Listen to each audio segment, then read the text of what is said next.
All right, we are live.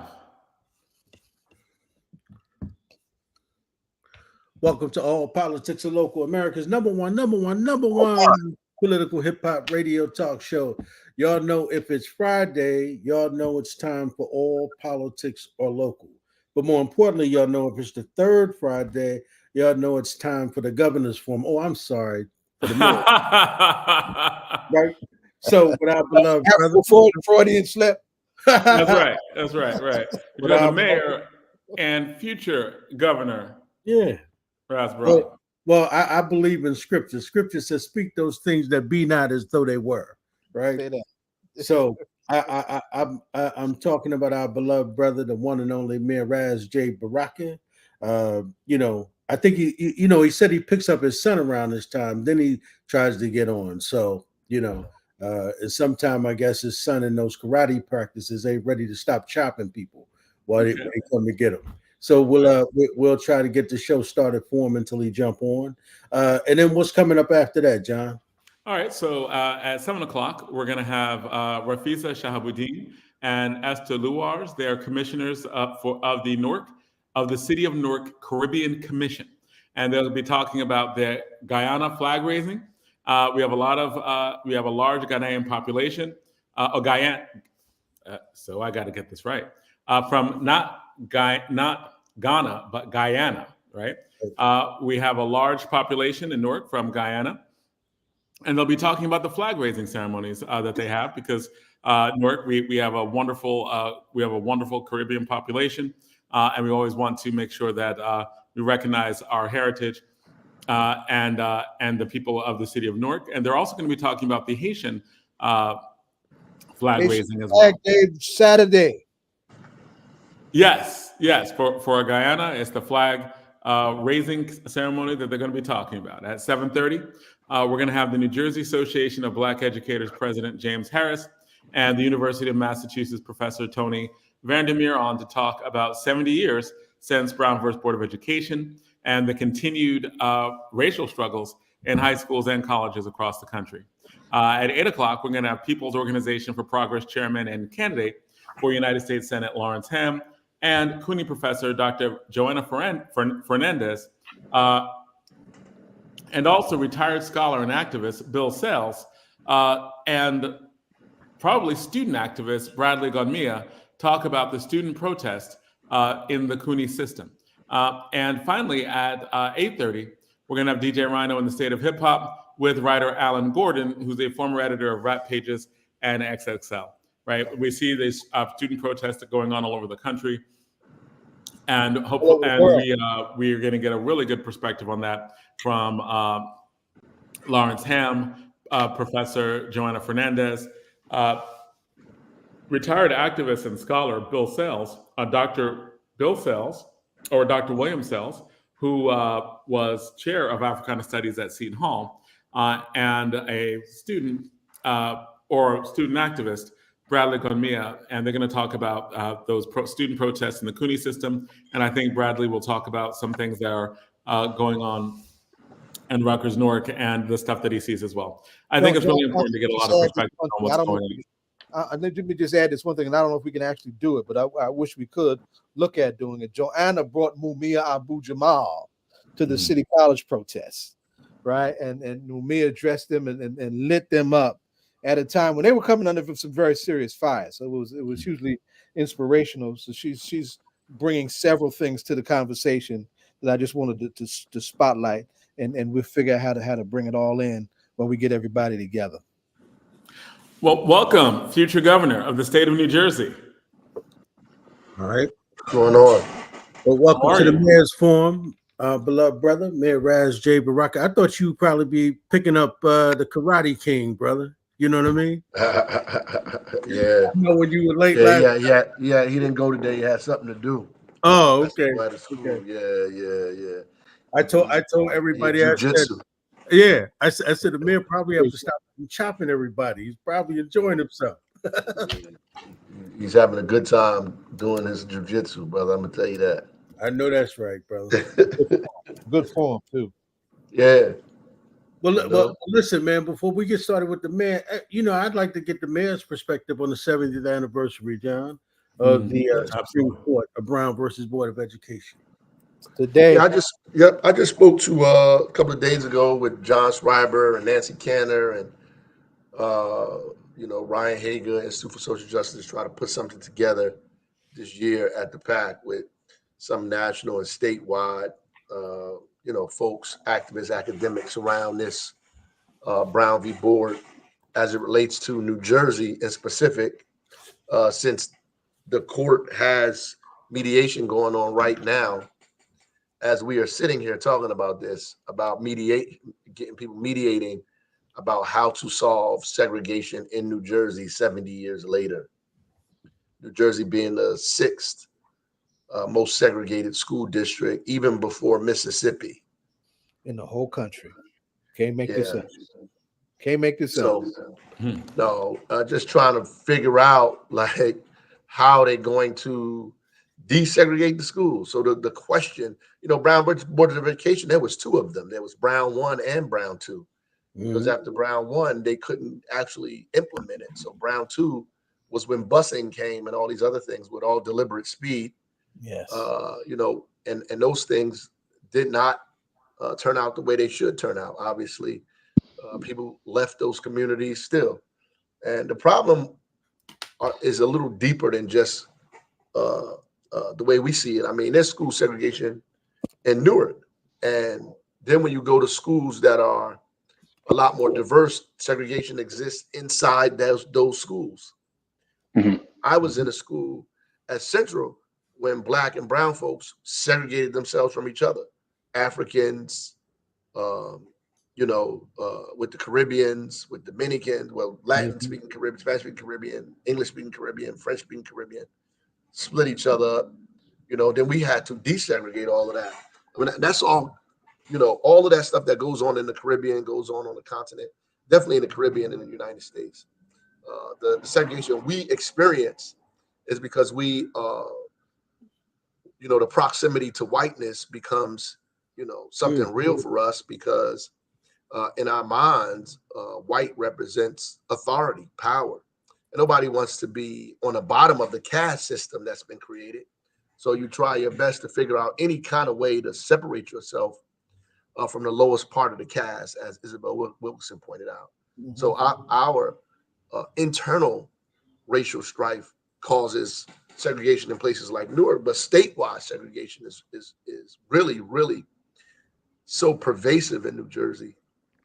It's going to be really, really, really hard to disrupt without very conscious policy, deliberate action. First of all, you have to make it not illegal. So all public schools should be able to take all kids, no matter where they are, period, point blank. And that you should have some surplus seats in your seat for kids that are not from your district, right? How are you doing that? The state should give credit or grants to schools, not districts, schools that are more diverse, that have diverse populations. Because Black kids are not the only people that are segregated, right? Because we're segregated, everybody else is segregated. You got white kids that are segregated, in their own place because Black kids are segregated.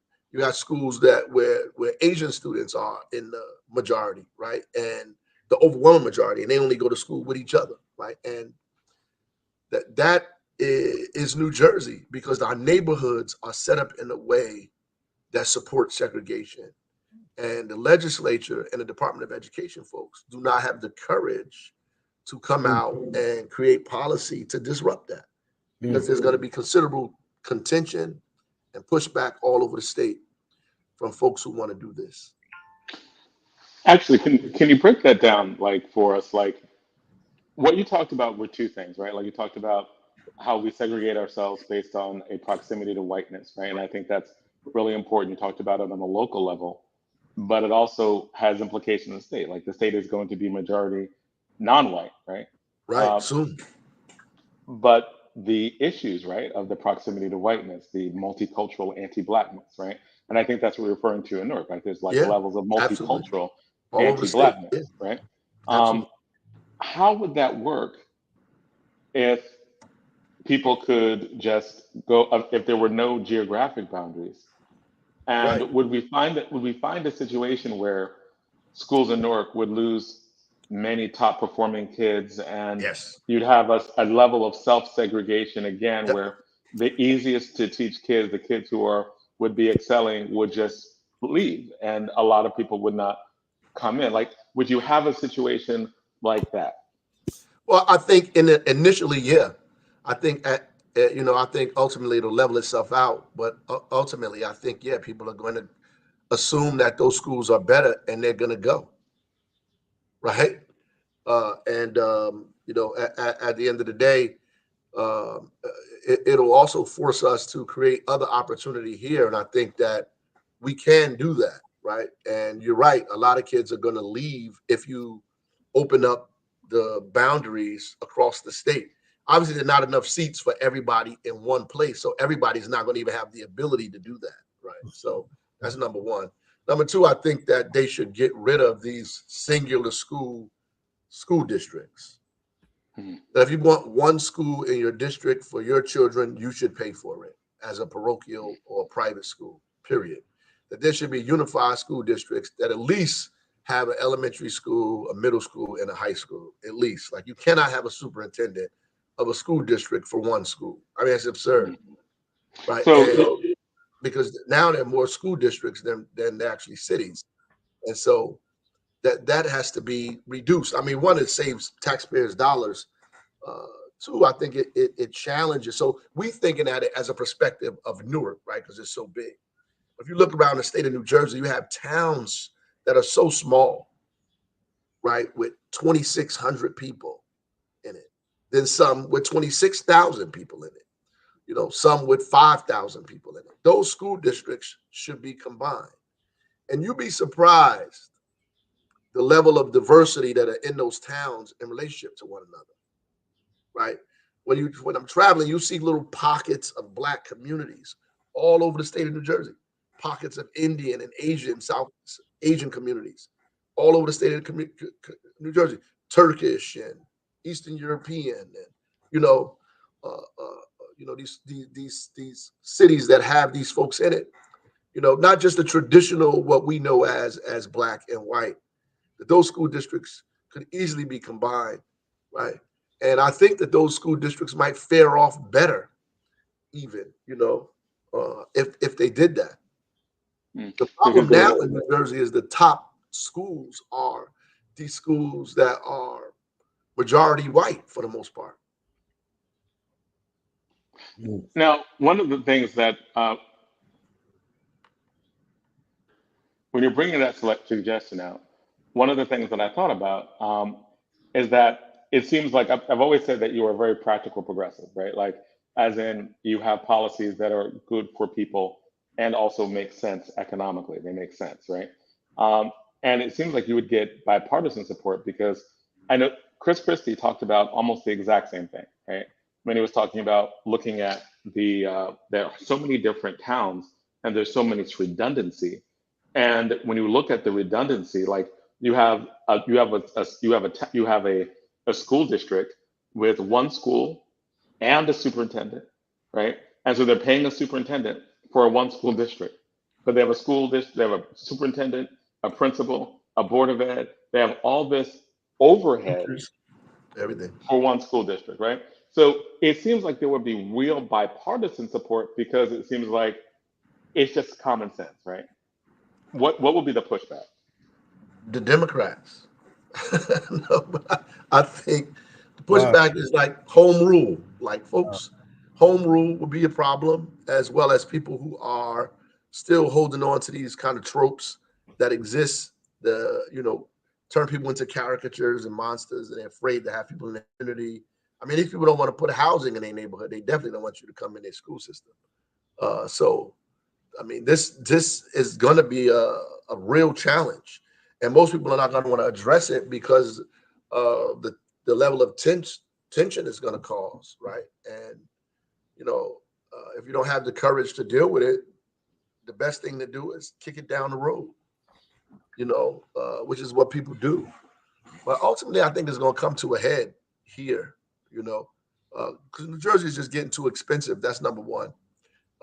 Number two, our school systems and the economy and business are not growing in the state. So it's a lie that businesses are leaving New Jersey. The problem is they're not growing like they should. They're not growing because we're not tapped into the labor market. We're not, or the labor pool that exists. We're not training people. We're not giving them the same opportunity as everybody else to compete. It's just not happening, right? So you have to do that. Especially when the labor, the labor force is aging out. White males are aging out of the labor force. So you got all of these other people who should be in the labor force, but because of racism and white supremacy are not. I mean, it's just a fact. Like the problem, if I said this stuff without saying racism, people might be cool with it, right? Right. But the reality is, it is a byproduct of racism. So is housing, the housing crisis. Like these exclusionary zoning ordinances were created to keep Black people and poor working people out of these communities, specifically us.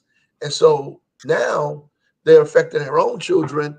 They're still hesitant about redrawing all of this stuff. I mean, it's insane. I mean, the school systems are like this, so it affects the labor, it affects the economy, it's affecting all of these things, and that it just has to be addressed.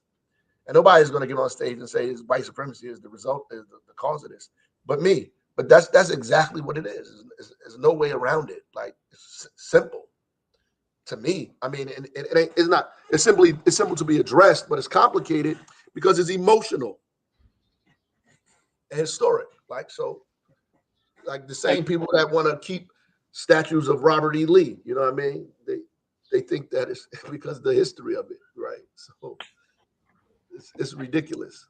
And really, like that message again is, if we want to deal with these economic issues that are in our face, if we want to be practical about it, right? And just deal with these basic economic issues of training a labor force that can have businesses grow, right?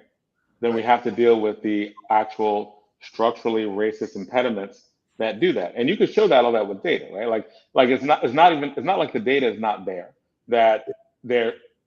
The system that we're under is archaic. It's broken. I mean, it's fixed in a sense that it's working the way it's supposed to work, but it is no longer useful, not even to them. It's never been useful to us in that sense, but it's not even useful anymore, right? So it doesn't make sense. Like it's like the Industrial Revolution has happened, and these people, or the digital age has, industrial age gave way to the digital age, but these folks won't embrace it, right? So, the economy is not going to, white supremacy is not helping the economy. Individualism, greed, the concentration of wealth, all of these things are like rotten, to the core. And until they those things have to be addressed. People are afraid to say that. They want to make it into something else. It's simply what it is. Like, I mean, if you can argue that we don't have enough money to do child tax credits, but in the same breath say that we should give wealthy people tax credits, it just doesn't make any sense anymore. The stuff you're saying is just dumb at this point, right? It just don't make any real sense. And that the biggest bang for your buck would be to take care of women and children in these communities so that they can engage in the economy, not the wealthy who are hoarding their dollars and concentrating their money and holding on to it, as opposed to working people who are spending it in the economy.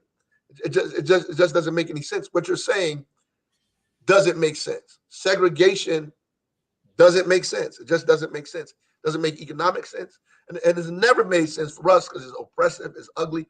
1954, the Dahl study showed that it had a deleterious effect on the psyche of our children. And there's to me, there's no argument for it, and somebody has to really challenge it, face it straight ahead. Like, this is crazy. It needs to be torn apart. Like, really, it needs to be torn apart, the whole thing. And when people start debating it, you have to have the courage. The problem is the Democrats are so busy chasing. Look, they're chasing people, right? So this whole argument that these so-called white men or whoever are leaving the Democratic Party, so they're chasing them to bring them back. We don't want white supremacists in our party. If you want us to be in the Democratic Party, white supremacists can't be in it. Mm. You know what I'm saying? You can't have like the Tiki 100. Torches and the Proud Boys. They can't be here. We shouldn't be chasing them. Right. I don't care if they're working class white folks that are getting duped or rules is being pulled over their eyes. They can't be here. And why would you ask me to be in a room with a white supremacist? Like to argue policy with them. They're not. We're not on the same page. And they should be going after all those folks who are coming here who want to be here. Right. Those are the people they should be recruiting. You know, helping them become citizens. All this other stuff. You know, really working hard for Black and brown people who have been the backbone all the way through and really haven't gotten not a lot to show for it.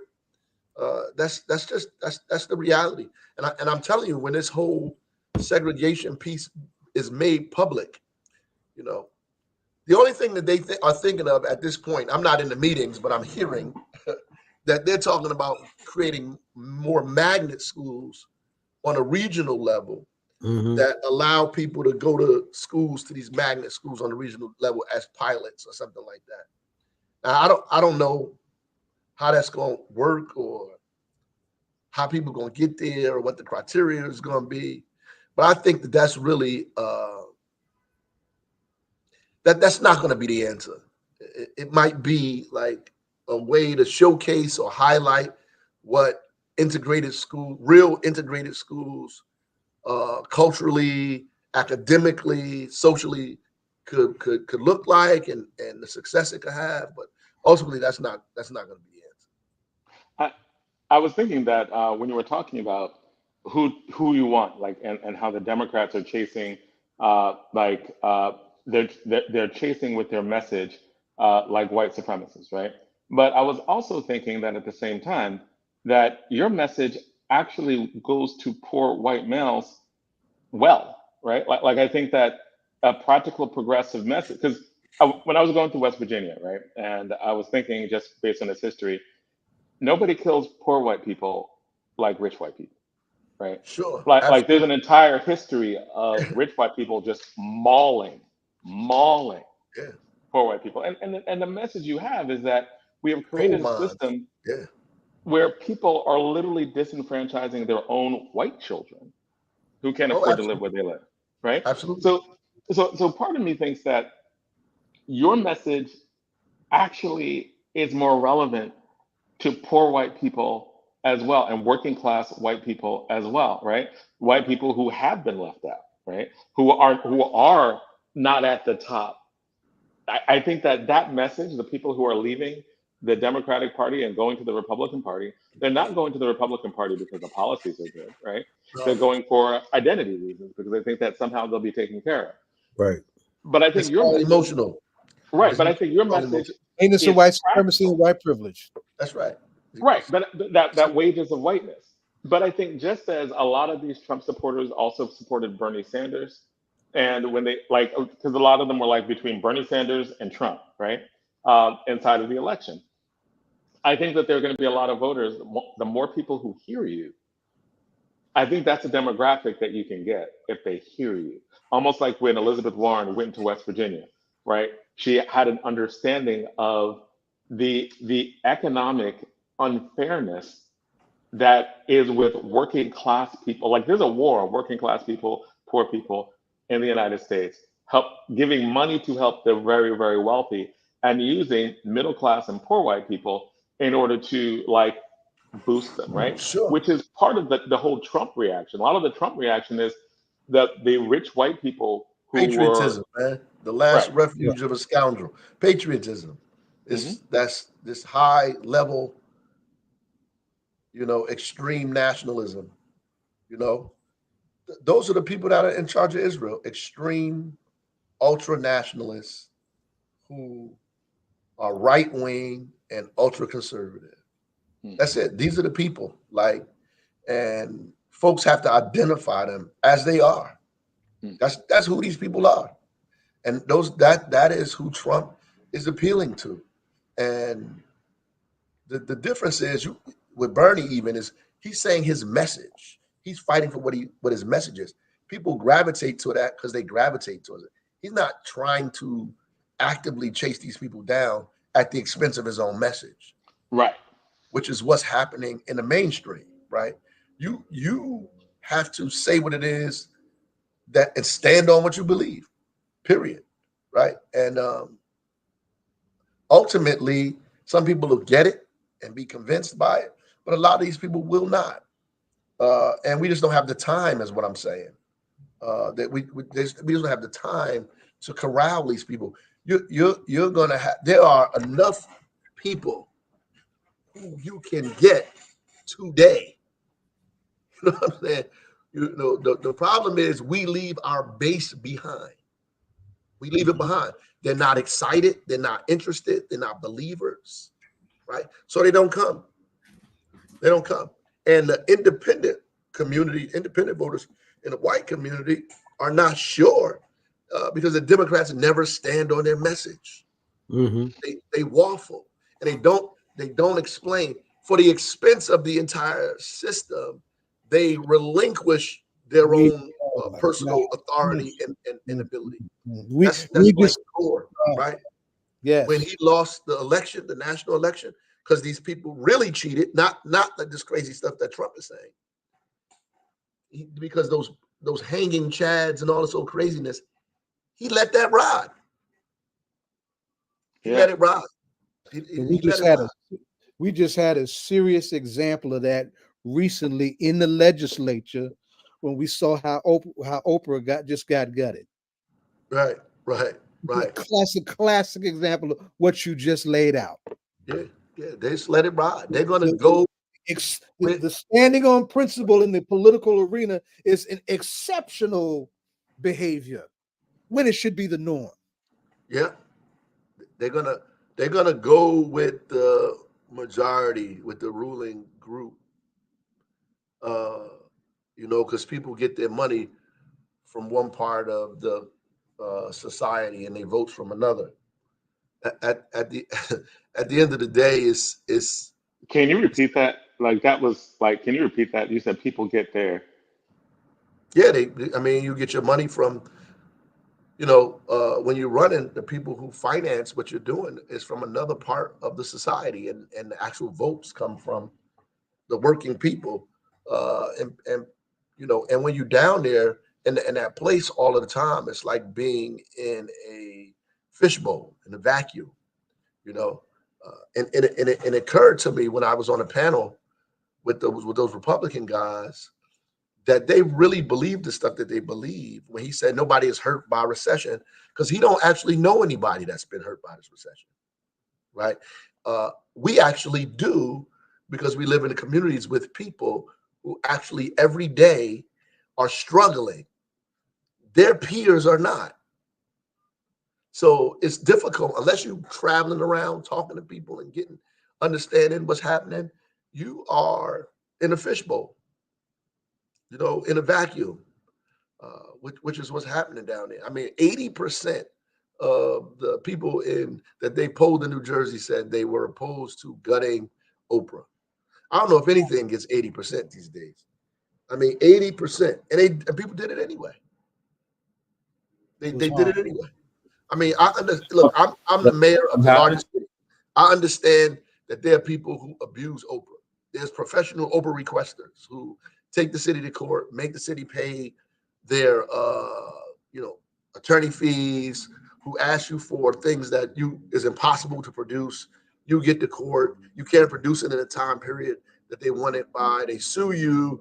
You have to pay them plus their attorney fees. I get that. There are ways to target those people and not gut Oprah. People use this as an opportunity, which often liberals do. Use this as an opportunity to the issues that folks had to gut the whole thing, tear it apart. That's exactly what's happening. Mm-hmm.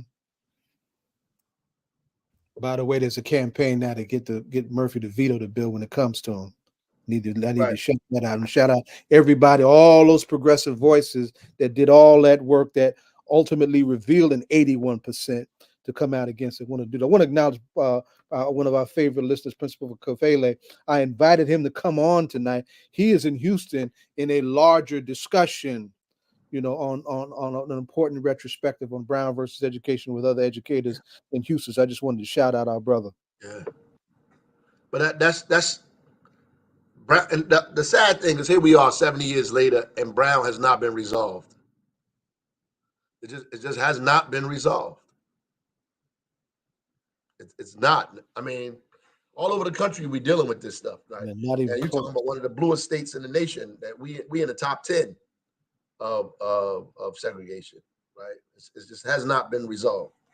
It has not, and there's no clear exit strategy from segregation, right? No clear plan how to desegregate. No, none, right? So the segregation in people by race, segregation in class, right? In the actual academia, the straight up curriculum is segregated. It's a segregated curriculum. The access to the curriculum is different in these cities and schools, just different. The pipelines to the university are just different. It's just not there. So when the higher ed institutions attack DEI and affirmative action, they make it more difficult. And Africana studies. Schools. Yeah, they make it more difficult for people to get into these schools.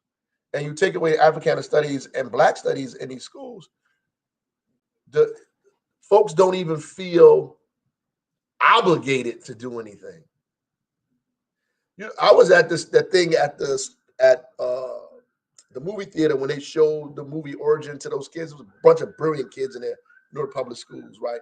They had this real debate at the end because, Isabel Wilkerson was showing the differences and talking about caste between the Dalits in India, the Holocaust in Israel, and what Africans went through in this region of the world to become slaves, to be turned into slaves, and all this other kind of stuff. So, they were having a debate, and there's a part in there where the two ladies are debating.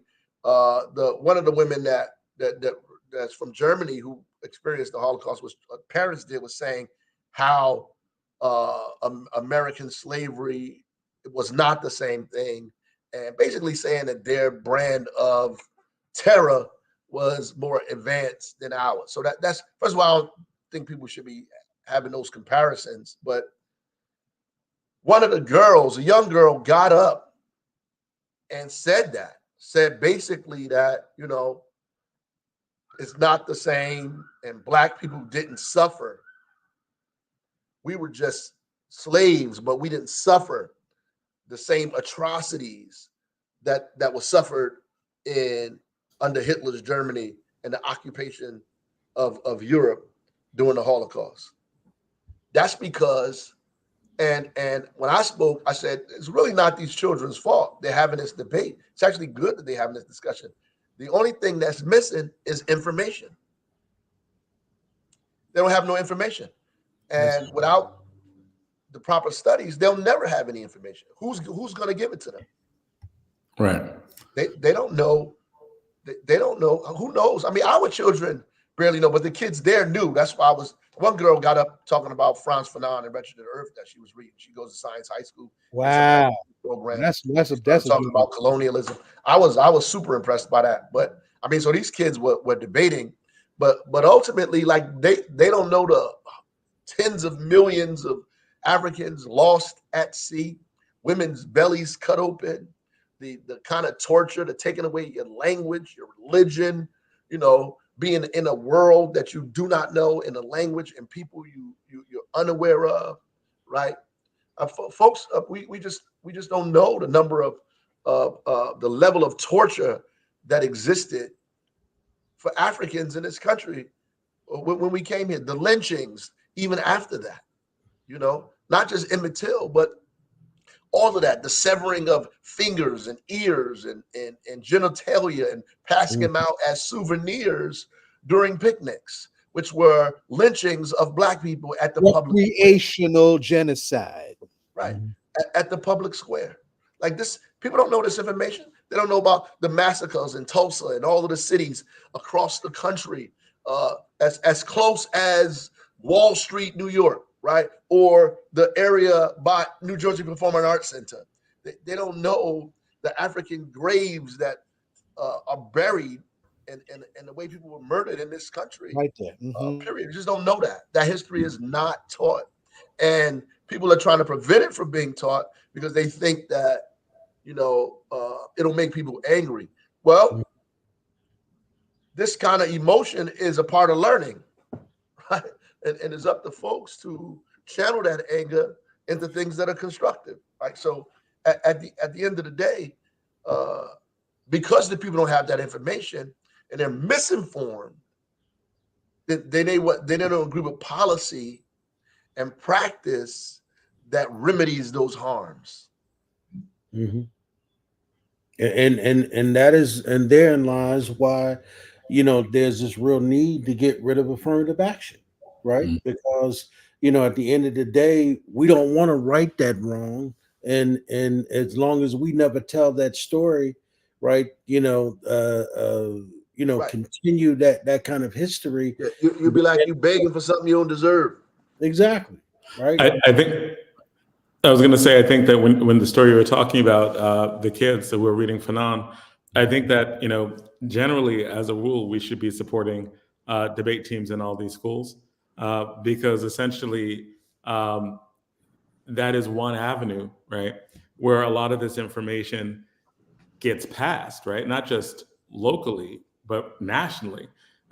We're having these debates and these authors are being debated, and there are different layers of sophistication on issues of race and class that kids want to talk about, but they don't necessarily have introduced with them those tools, right? Like, and even they don't get Fanon in your regular history classes, right? No. You don't get that, and you usually get those in avenues. It's a trip these days. You said what? Trying to get activists who's supposed to know Fanon, trying to get them to read that these days is a trip, and that's a reflection of that weakness. Go ahead. I'm affirming your point. No, just saying that, like, that's one of the things I'm just like, we need to always support like these, and I'm a debate coach, I'm a little biased on that, but when you were talking about that is an area where, like, it just encourages that to get into the system, because debaters read it for competition, but then they also bring it to the other forums that they go to. They bring it to their other classes, and it starts to have a more rich discussion. Right. So this girl was in an after-school program kind of thing where she got that. The problem is she can't get it at one of the best schools in the state. Yes. You should have access to Franz Fanon in an AP class at Science High. Right. Period. The level of, when I spoke at Rutgers at the graduation, I told them, if you can't debate ideas at the university, what good is it? Like, if you can't disagree at the academic institution, then the country is in bad shape. Like, if we are discouraging, like, ideological confrontation at the university, I mean, democracy is in peril. Oh, yeah. Because the confrontation that they'll have to contend with when they get out of the school is much more advanced. That's the practice ground to be able to contend with backward and foolish ideas. And we that should be supported and purported, at the university level. In the high school, you should at least get the skill set to prepare you to challenge, the status quo. Period. Like, how can you defy the things that people are accepting as a norm? Yeah, but man, that's not what these people want. I mean, when I was thinking about those kids who were protesting, I thought about you, right? I thought about, what you, April Silva, and all y'all were doing down at Howard, and when the mayor at that time had to step in and save you all from folks invading Howard's campus, and right. And we look at that and we say that these kids today are not even allowed to, because I think about some of the arguments I had in college, right, with some of these white folks and these crazy ideas that they had, and just like Minister Farrakhan said, some of these people really believe that black folks was somehow swinging in trees and bones in our nose and all of that stuff in Africa, that we were not an actual civilization, and that Africa is a continent. I mean, it was absolutely insane. And these were conversations I was having 40 years ago. But here we go with kids today. I mean, some of these kids who are in college today, I mean, the professors are not even allowing them to have that kind of discussion. Right. No. And they should be. I mean, ultimately, they know in any other field, the disruption of the status quo is supported. I spoke at a Be the Change thing. I was telling them with the charter community and all of that. Just like I used to go to Tower Records. I used to like the one at Lincoln Center.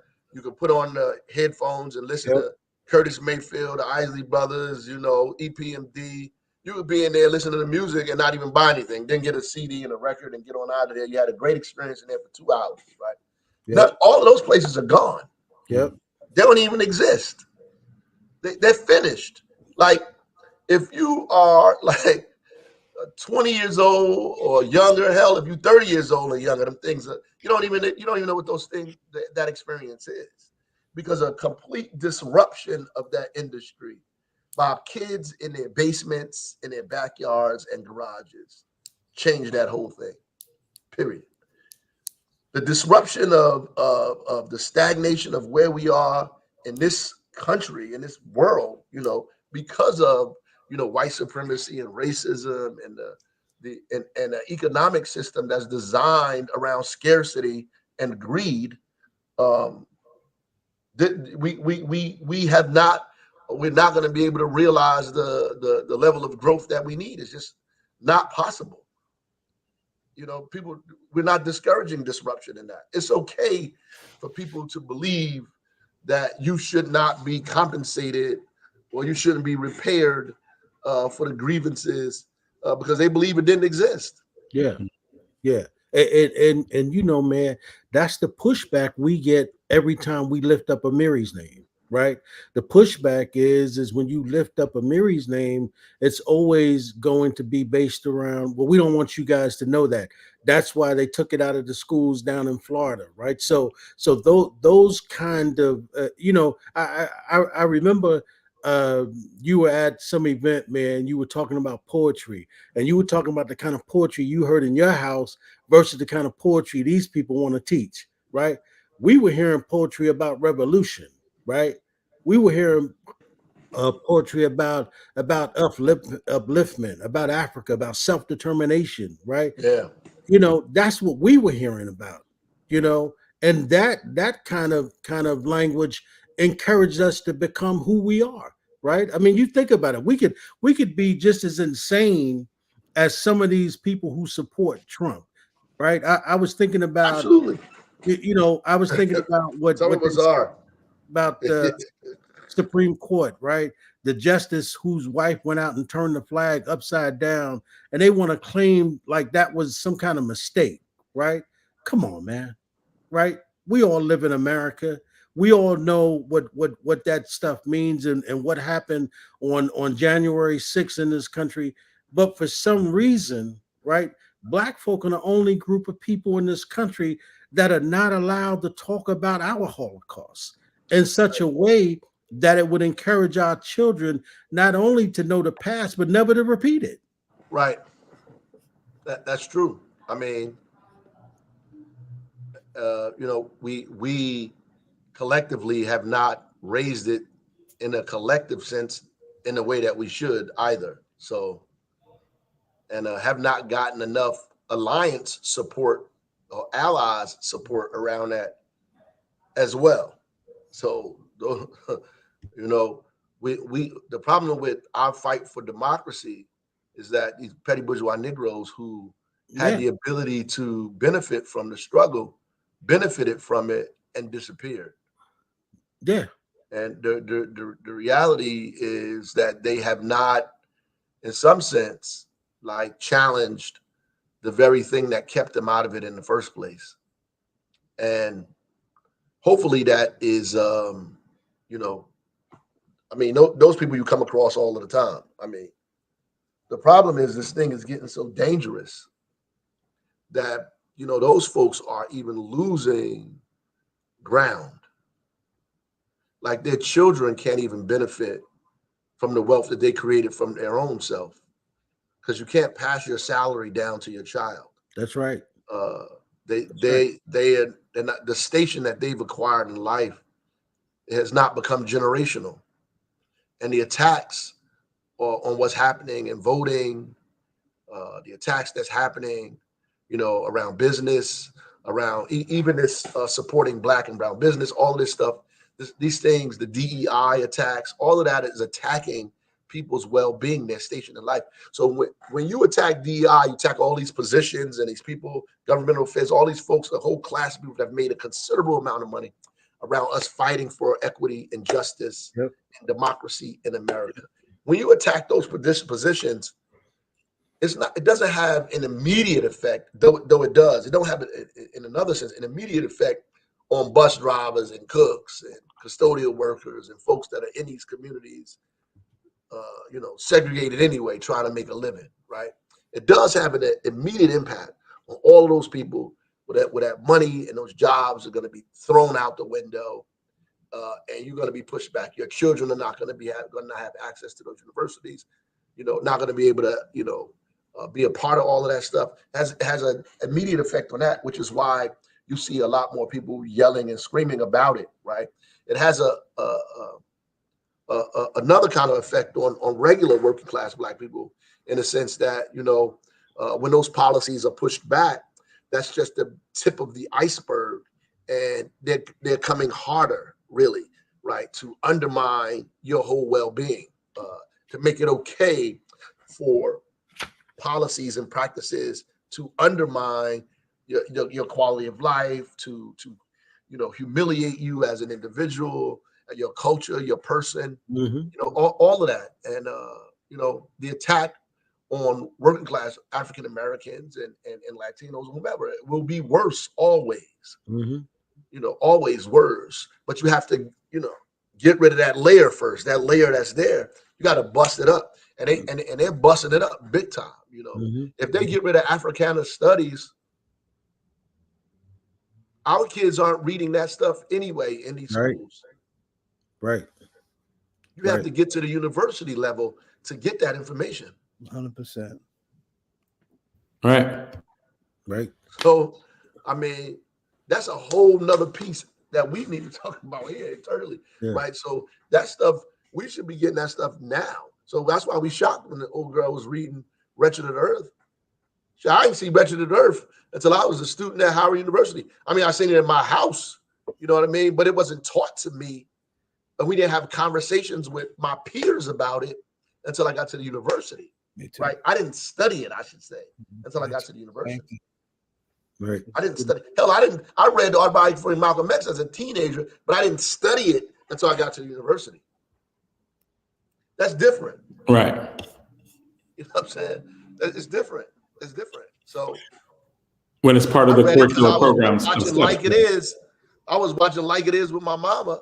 That inspired you to read the autobiography of Malcolm X. You know, I'm watching Like It Is, or your mother talking about Paul Rubens, so you give you Here I Stand. So you read that as a teen, you know, but you don't really get a real understanding of those things unless you in dialogue and discussion, you know, as a teacher, right? Unless you're debating the ideas or conversing with your peers about it. And that didn't happen until I got to Howard. So there are a lot of children who won't have these experiences, and even more so because we're making it more incredibly difficult for them to get to the level of higher ed. Right. So it's not happening. It won't happen. Right. And you know, man, that's why, like on the college level, right, with these kids, because now you can actually take a class in college on social justice, and it's a joke, right? It's an absolute joke. right? You know, I was talking to my nephew, you know, who went to St. John's, and he took a class in social justice in New York. And I said, well, you know, did they tell you about the history of Harlem? Did they even take y'all down to the Schomburg? No. They talked about Catholicism and you know, and you know what went on in England and Right. I'm like, whoa, what does that have to do with black folks and their sojourn in America? But that's an actual class. Right. And there are people who fought for social justice in this country, and still we have not gotten justice. We've been here over 400 years, and there's still no real justice. And so you know, but you got kids who are taking that class thinking that they're going to learn something about themselves, and they learn absolutely nothing. That's right. And how can you be in New York and you teach a class in social justice, but you don't take a trip to Harlem, or you don't take a trip to the Schomburg? How do you do that? You know, when I was in as a instructor, a teacher, I took my kids to the Schomburg. The reality is, like, the only thing that's going to get them excited and inspired about higher ed is learning. The only thing that gets you excited about more learning is actual learning, right? Because once you learn something, you can't unlearn it, right? So the reality is, once I expose it to you, it's done. You turn the light on. Now you want more of it, and I think that's really what the problem is. You know, why somebody opposed to this whole idea of wokeness, because they want you to be asleep, you know, in the stupor, walking around here, you know, as opposed to with your eyes open, conscious and aware of what's happening in your community. And segregation, listen, our kids know segregation exists, and the problem is we don't talk to them about it. Right. This conversation that's getting ready to happen, that they're trying to do in secret, is going to blow the lid off of everything. If they allow this thing, we allow it to be public, because our kids, every day of their lives, for most part of their lives, who are involved in any competitive thing in this state, have to go play in other people's communities. Mm-hmm. And they see the stark contrast between those communities and their own. We are pretending that they do not. They see it. The question is, what do they think about it? We don't know, because we've never asked them. We know what we think in our minds when we're riding through neighborhoods and see the complete dichotomy of houses and grass and stores and people. Then you go to a school and you see the cultural differences, and everybody is white. Yeah. Except one or two kids who might be on the sports team. Our kids feel something about that. Mm-hmm. And guess what? So do those white kids. And we've been doing it for decades. So what have we created? What we've created is what we have now, this home rule, opposition to housing, opposition to policy, opposition to all of the things that are supposed to be democratic, opposition to all of this stuff from one group of people and another group of people who feel like they don't deserve it. And you know, Meer, if you tried to have a real conversation with some, I'm talking about a real conversation, let's say at a coffee shop with some of these cats, they would tell you, oh, don't worry about that. You know, listen, guy, I'm not racist at all. You know, you guys are welcome to go to school with my kids anytime you want to go. You're welcome to move into my neighborhood, and you know, great, you know, all of that. Come on, man. You know.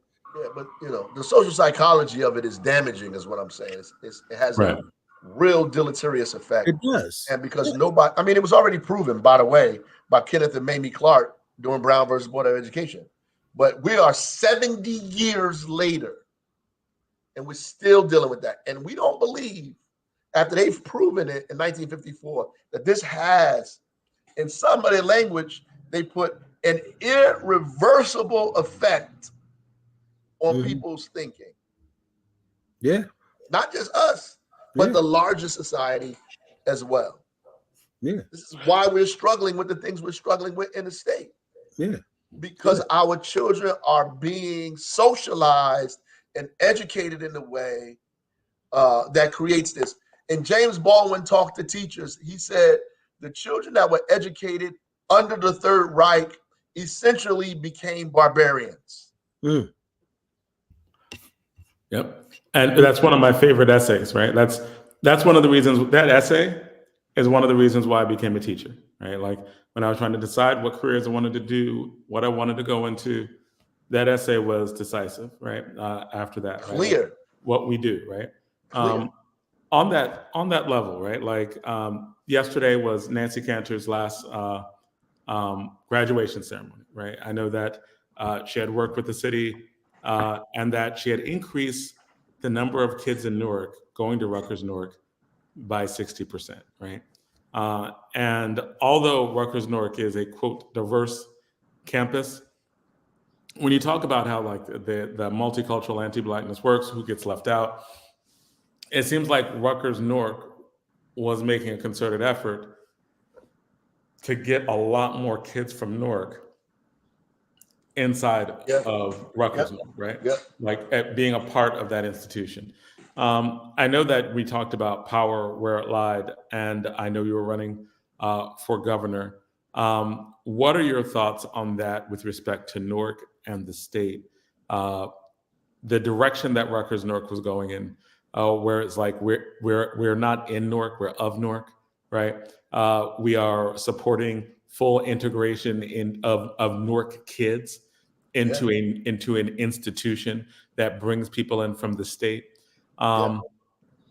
Just what are your thoughts and comments? I'm gonna go one further. She wasn't just bringing kids into the school; she was using the school's resources in a public way, like beginning to use the professors to study the causes of violence and creating data around it. The use of professors and the institution to research ideas of and things or institutional practices of inequity in housing and economic growth, which fostered us to create the Equitable Growth Commission. Using the professors and the data and the research of the university to begin to figure out how to use anchors institutions like Rutgers, like NJIT, like Prudential, like PSE&G, to lift up the quality of living of the people in the city through procurement, right? Through hiring, all of those practices, right? How do you use, create an anchor collaborative where the anchor institutions have a responsibility to the residents of that community, right? So not only is that like incredible and really doesn't happen in communities like ours, right? The reality is that the state's economy, right, is, and it goes back to that, it is stagnant because it has not done that. These universities are not connected in any kind of way. NJIT, Rutgers, they in Newark a little bit, like NJIT, Rutgers, New Brunswick, Stevens Institute of Technology, Princeton. We got some of the best universities in the state. They're just not connected. They're not going after underrepresented communities and making it graduating 30, 40,000 more kids, preparing them for industries that are upcoming, that are growing, attacking these gaps in employment and job shortages in areas.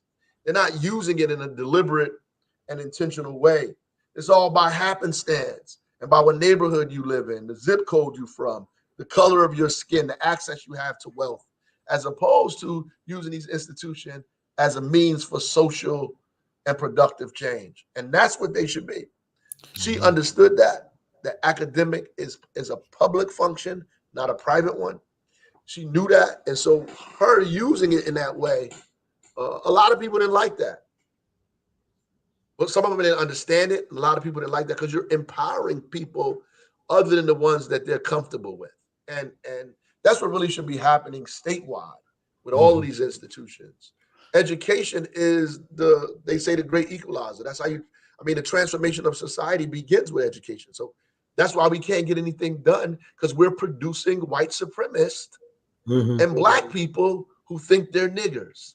And I'm saying that because the Kenneth Clark and Mamie Clark doll study showed the black children identify themselves with that.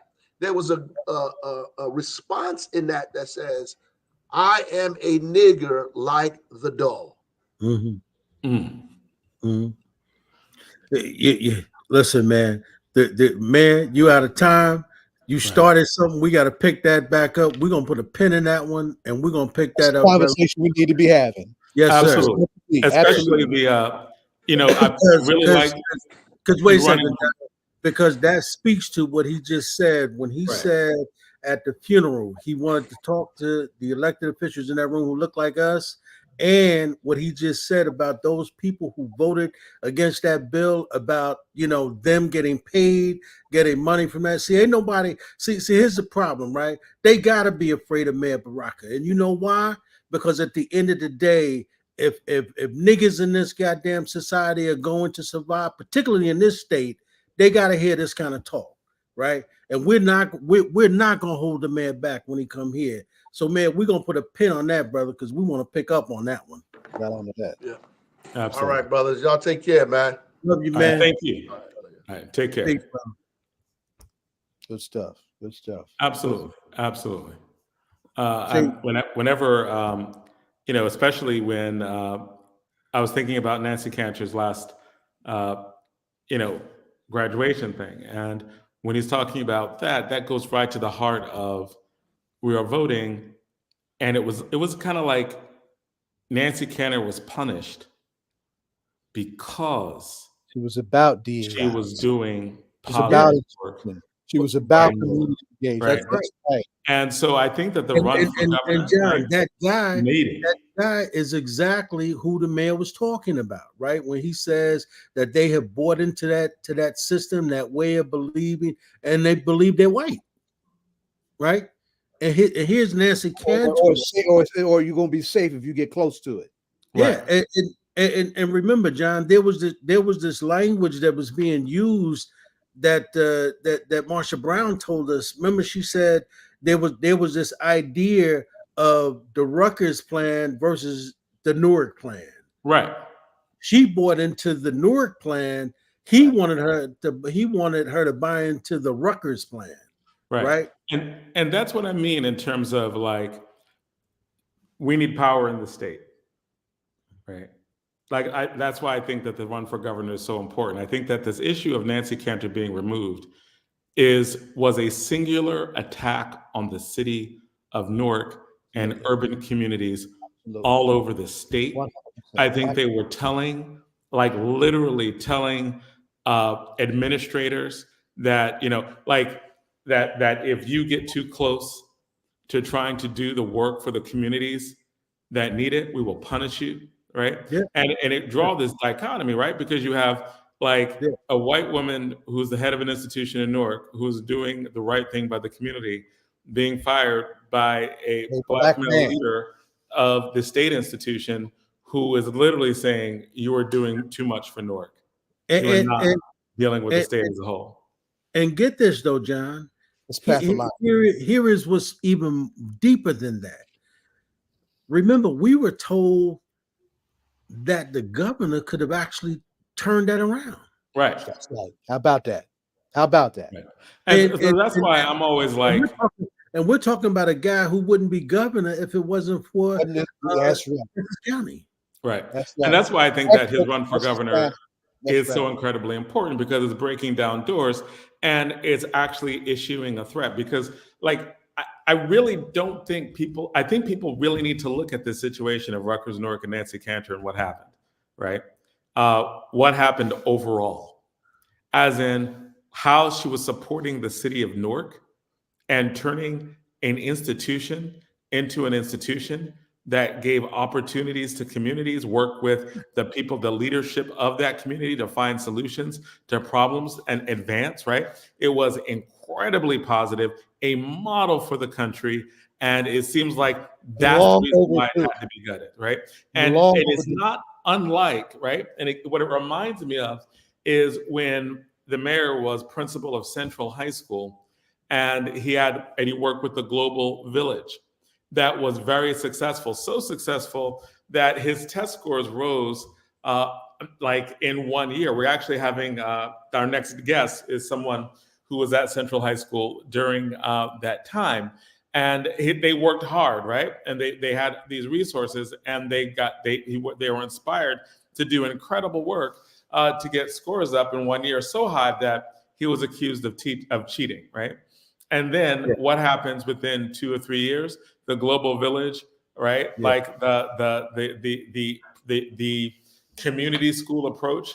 Cammie Anderson got in, gutted it, right? So it almost seems like when we find solutions to problems that work, there are levels to which it's like, nah, that can't work. Gets gutted. And then what did he do? He became mayor, right? Mm-hmm. I think that this Nancy Cantor thing on a different level is something that makes his run for governor that much more important, because the governor could have stopped that, right? Mm-hmm.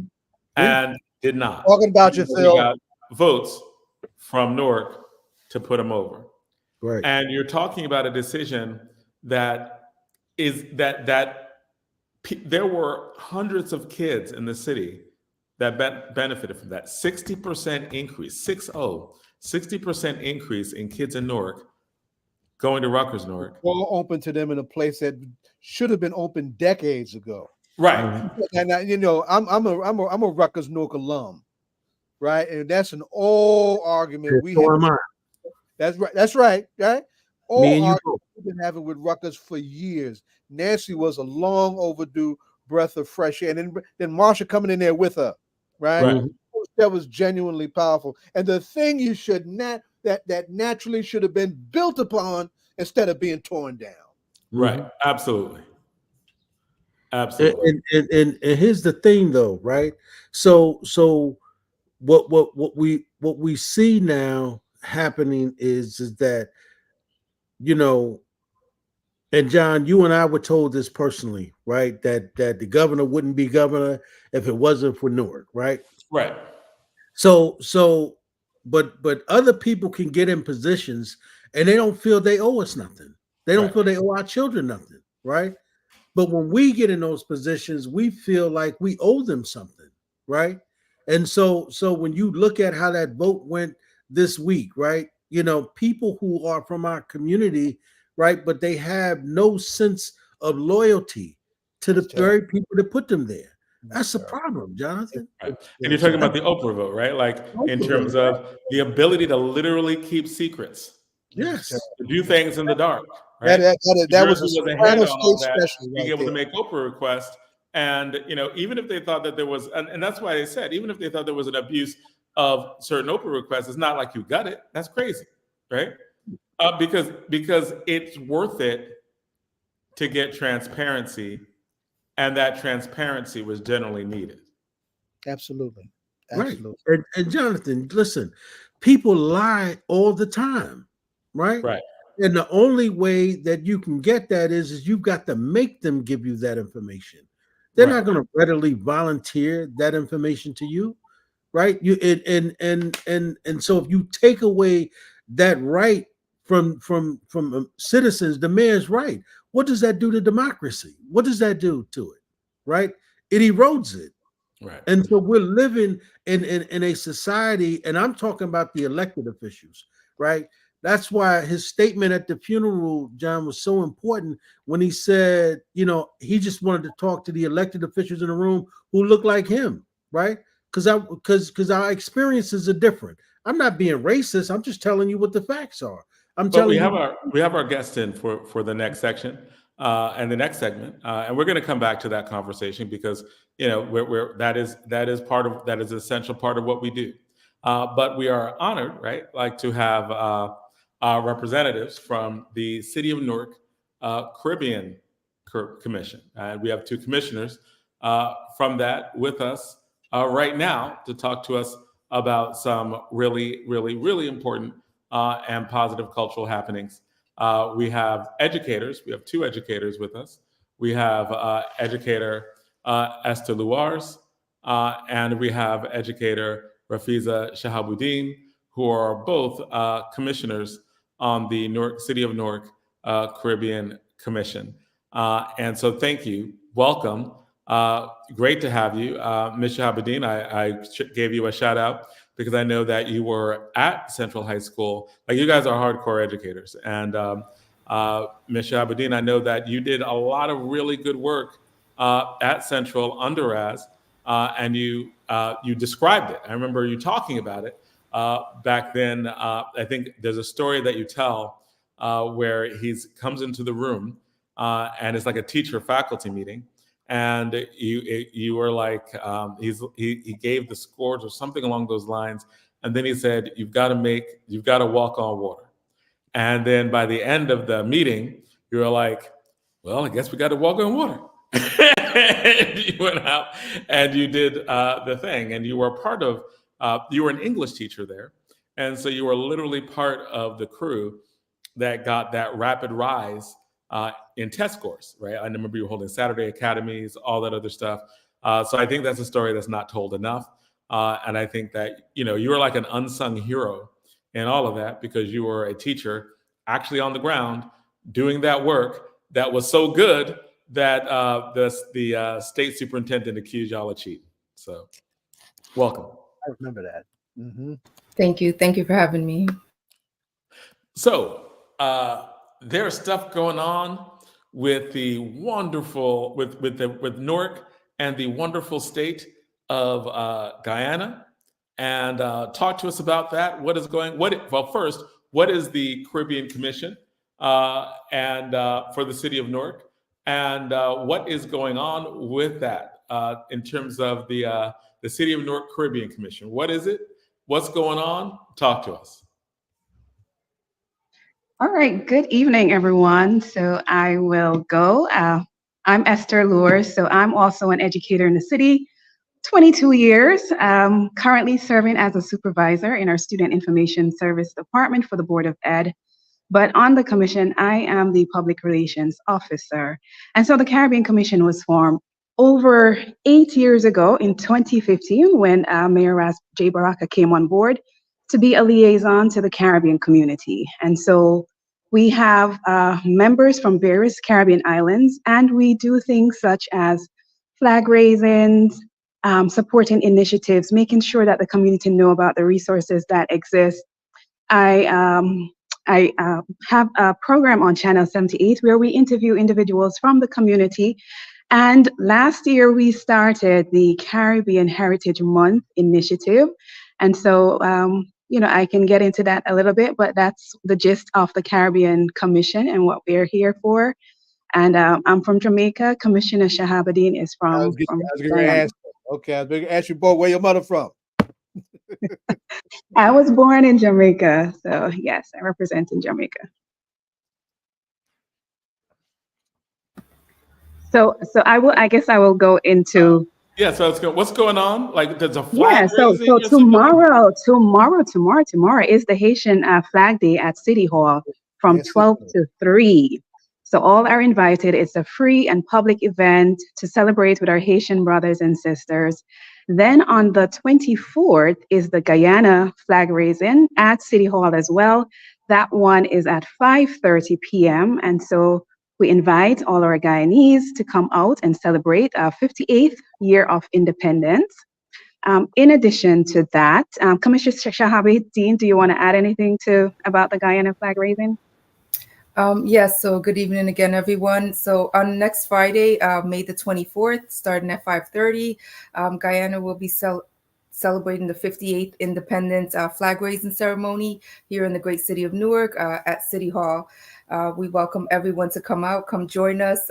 There will be special invited guests, cultural performances, music, and just a good time. So we invite everyone. It's free and open to the public. So just come and join us next Friday. one of our next guests, Professor Tony Meniluk Vandermeer, is from Guyana by way of Harlem with both of his parents. He would love to hear you lift that up. Mm-hmm. So at the ceremony will be the Consul General is invited and has confirmed that he will be in attendance. And at the ceremony, we'll be recognizing and honoring several individuals from the community for the work that they do. And the chair for that commission is Commissioner Alyssa King, who's from Guyana.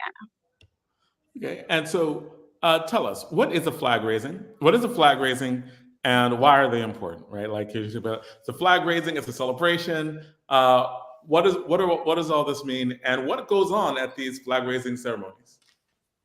Yeah, so every year since the country has gotten independence, it's an acknowledgement of how far we've come, right? We've been independent. For Jamaica, it's going into our 62nd year.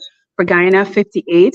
And it's not often that the residents get together to acknowledge, to celebrate. And so it's a form of acknowledging how far we've come and to reflect and think about, how we can be better, how we can make our country better, how we in the diaspora can contribute and think about what we can do to contribute to our homeland. So it's a celebration of our people. Next month, which I'll talk about, is Caribbean Heritage Month. And so many of us are here and are contributing positively to the American society. And so we want to recognize those individuals. A lot of us have children. I have 2 kids. I'm actually in a Rutgers classroom because I took my daughter who's about to go to college to an open house. And so, we have children who are now Americans and are a part of the American society. So we want to expose them to our history, to our culture, and so that continues.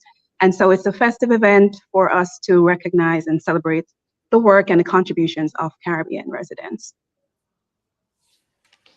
Now, of course, after that, on the matter of flags, and that's hugely important because that affirms national identity, right? And one of the things that happened to a lot of to folks who were brought here to the States straight from Africa and do not have that statehood experience, that flag, that was one of the things that we were denied. And one of our Jamaican ancestors, great Mr. Marcus Mosiah Garvey, gave all of us from all these places the red, the black, and the green, right?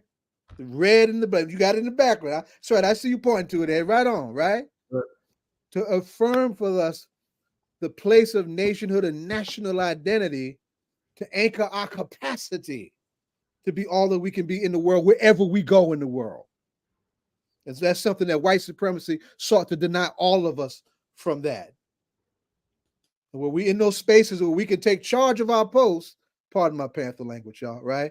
Take charge of our posts and affirm that. As every other folks who didn't have the same racial oppression challenges that we have done, then we need to do that. We need to lift that up and do that unapologetically.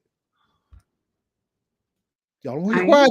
You can't come on radio quiet. I agree with you. I think, we strive for unity as Marcus Garvey did.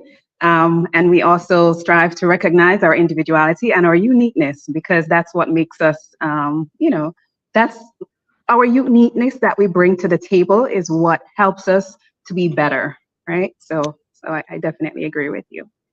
Create a big pot of creativity. Everything in the pot. Now, here's a question also. I ask this every time you're on. And this one is near and dear to my heart. You're talking about flag raising for Haiti, for Guyana. You talked about being from Jamaica.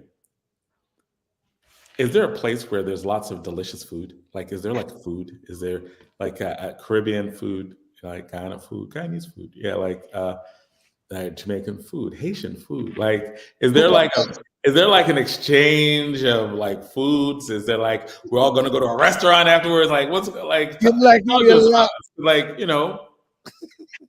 there are quite a few Caribbean restaurants in Newark, and it's interesting that you mentioned that, because So the last time Commissioner Shahabudeen and I were on, we talked about the scholarship fund that we had opened up back in December, right? So we have over 20 students that applied to that.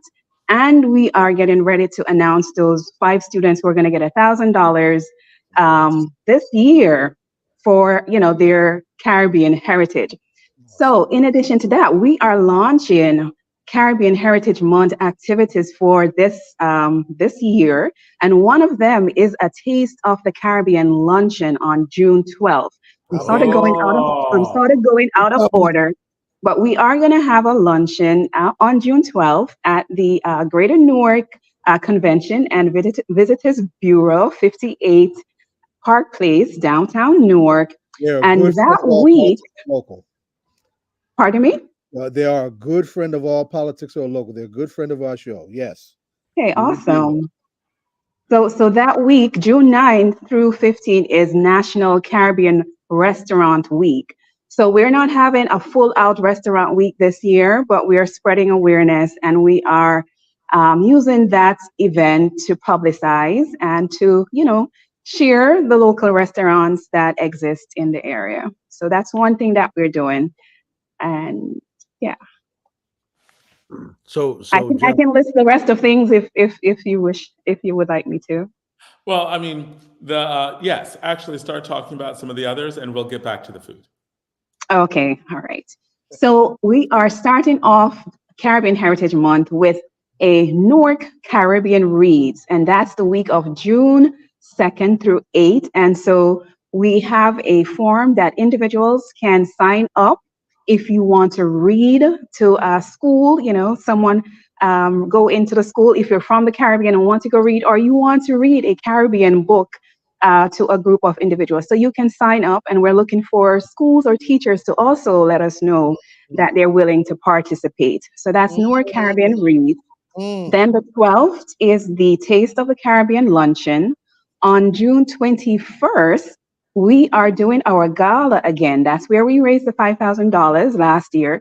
And so on June 21st at Avenue A, we will have the Caribbean Heritage Gala. Tickets will become available soon. It's only $100 for tickets, and it's from 7 to 12 a.m., 7 p.m. to 12 a.m. on June 21st. Then on June 25th, this is a program that we're sponsoring. We're not directly coordinating. It's called Vibes in a Park. And that's going to be at Mulberry Commons from 5 to 9 p.m. on June 25th. And then the last major event is on June 29th. We're having the Taste of the Caribbean Festival. So that's an all outdoor event at Mulberry Commons from 11 a.m. to 4 p.m. We're collaborating with some medical teams, so the Caribbean Medical Mission and the Ghana Medical Aid. I think that's their correct name. I'm sorry if I messed it up, but they will be providing wellness checks. And so we're asking vendors or anyone interested in being a part of this event to perform to also reach out to us. Okay, so the first thing I just want to, we have a couple of little slides, and I just want to big up the Haitian Flag Day.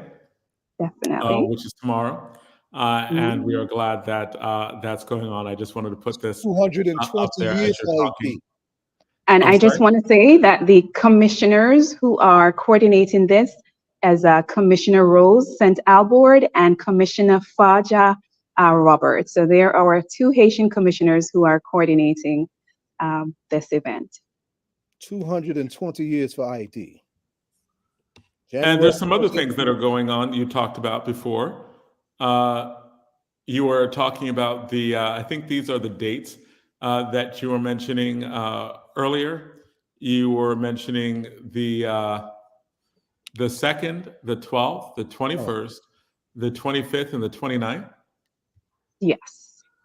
So those are all the major events. And if someone is having, you're watching this and you want to be a part of what's happening for Caribbean Heritage Month, let us know. We'll add you, to the calendar. We will share your information online. So Caribbean Heritage Month started over 18 years ago. President George W. Bush signed the first proclamation, but it's not very well publicized or known. The Caribbean Studies Institute have been leading this effort. And so we want to get New Jersey on board to just make sure that we are celebrating our Caribbean brothers and sisters during June. And So where is that Taste of the what we Caribbean need- luncheon? Where is that? Like, I'm not trying to like be, I think the kids call it big back now, but you were talking about this Taste of the Caribbean luncheon. It's free and open to the public. It's going to be at the Visitor Center, 58 Park Place. The Visitor Center. Oh, you mean like the Visitor Center for the city of Newark? Yes. Oh, nice. And it's free and open to the public? Free and open to the public. Now, everybody don't come now, but yeah, we invite you to come down and join and be a part of it from 11 a.m. to 2 p.m. We have a DJ, music, and food. Is there a way we can put that link in the chat so we can get that out? Hey, John, so we need to post that, right? So we need to take that schedule right there, and you know, what we need to do is post that to our Facebook page. Okay, And we will do that. And there's also, I believe I have another announcement as well from the that came. This is really cool. It is about reading. Can you talk to us about that program? So the Newark Read program? Yes. Yes. So this is our first time doing this. Commissioner Chanel Thompson, who is actually graduating from Seton Hall today with a master's in international relations. She's the coordinator for this program. And so we would like to encourage all schools to participate. And participating is simple. You know, if you're a parent from the Caribbean, we encourage you to just go in and read a book. There is a book list of Caribbean authors for the 2024 year that the Institute of Caribbean Studies put together. And so if you scan that QR code, it will take you to the form where you can register to sign up, and it has a link to the books as well. So we are encouraging and promoting Caribbean authors as well as Caribbean individuals or individuals going in to schools and reading Caribbean related literature. Let me lift up the timeliness of that and some gems to consider if they're not on the list already. Source of Knowledge Bookstore, only Black bookstore in Newark, has done 3 months of reading-thons, or readathons, if you will, to encourage this spirit in our children because of a real challenge that we've got to face in our schools, right? And this month is particularly dedicated to Malcolm X, whose mama is from Grenada, right? So I would suggest several books, just right off the top of my head, and both of you are marvelous teachers. You both been quite modest. You have some hellified profiles that we all appreciate. Malcolm's autobiography, the life-saving book, saved mine back in 1977 when I was a thug in the street selling drugs, right? The Philosophy and Opinions of Mr. Marcus Garvey, of course. I have that one. Right? We talk about Haiti. CLR James Black Jacobins was a bedrock for Black radical political education for decades. Across, no matter where you're from, as a Black person, we all read that, right? Because the Haitian Revolution sparked all of the revolutionary struggles to end slavery and to create Pan-Africanism in the Black radical tradition as we know it. There are books that have come out on Malcolm's mother, Louise Langdon Norton Little, who was a serious Garveyite and who insisted, and the educator that she was multilingual and had those children reading the Negro World newspaper at their dinner table. And when Malcolm tried to figure out how to clean himself up, that's the first thing he came back to, what his mother taught him at their table. So there's some hardcore rooted places to come to get down with that, and some of us would love to participate in that, to be sure, and to share that energy. Absolutely, right. And we have one last slide to share, and that is the flag raising on the 24th. And just tell us one more thing about this before we start to close up. I know we're running out of time, but talk to us. Guyana 58th Independence Flag Raising Ceremony. Tell us a little bit more about that, and I'm going to say, will there be food that day? I'm always, just throw that in there. You want to go ahead, Commissioner Shahabudeen? Sure. So again, celebrating the official Guyana 58th independence. We're just really excited. Every year we do this. So Commissioner King is the lead on this. And we're just really excited again to be at City Hall celebrating, raising the flag, seeing everyone, honoring our guests, cultural dances. There will be cultural food, Guyanese food, drinks, and music and performances. So we really encourage everyone, if you're free next Friday on the 24th at 5:30, to just come out and just have some fun with us. And also tonight there is a karaoke event with a meet and greet happening actually now until 12 a.m. It will be at Jay's. So again, if it's kind of like a pre-celebration as well, you can meet some of us and just have a good time. So if you're free tonight at Jay's on 11 Western Parkway in Irvington, happening now until 12. So please come out. Right. And So I've got a question. So. When are we going, and I'd say we, meaning the city of Newark, when are we going to get our own Caribbean Day Parade Festival? When are we going to get that?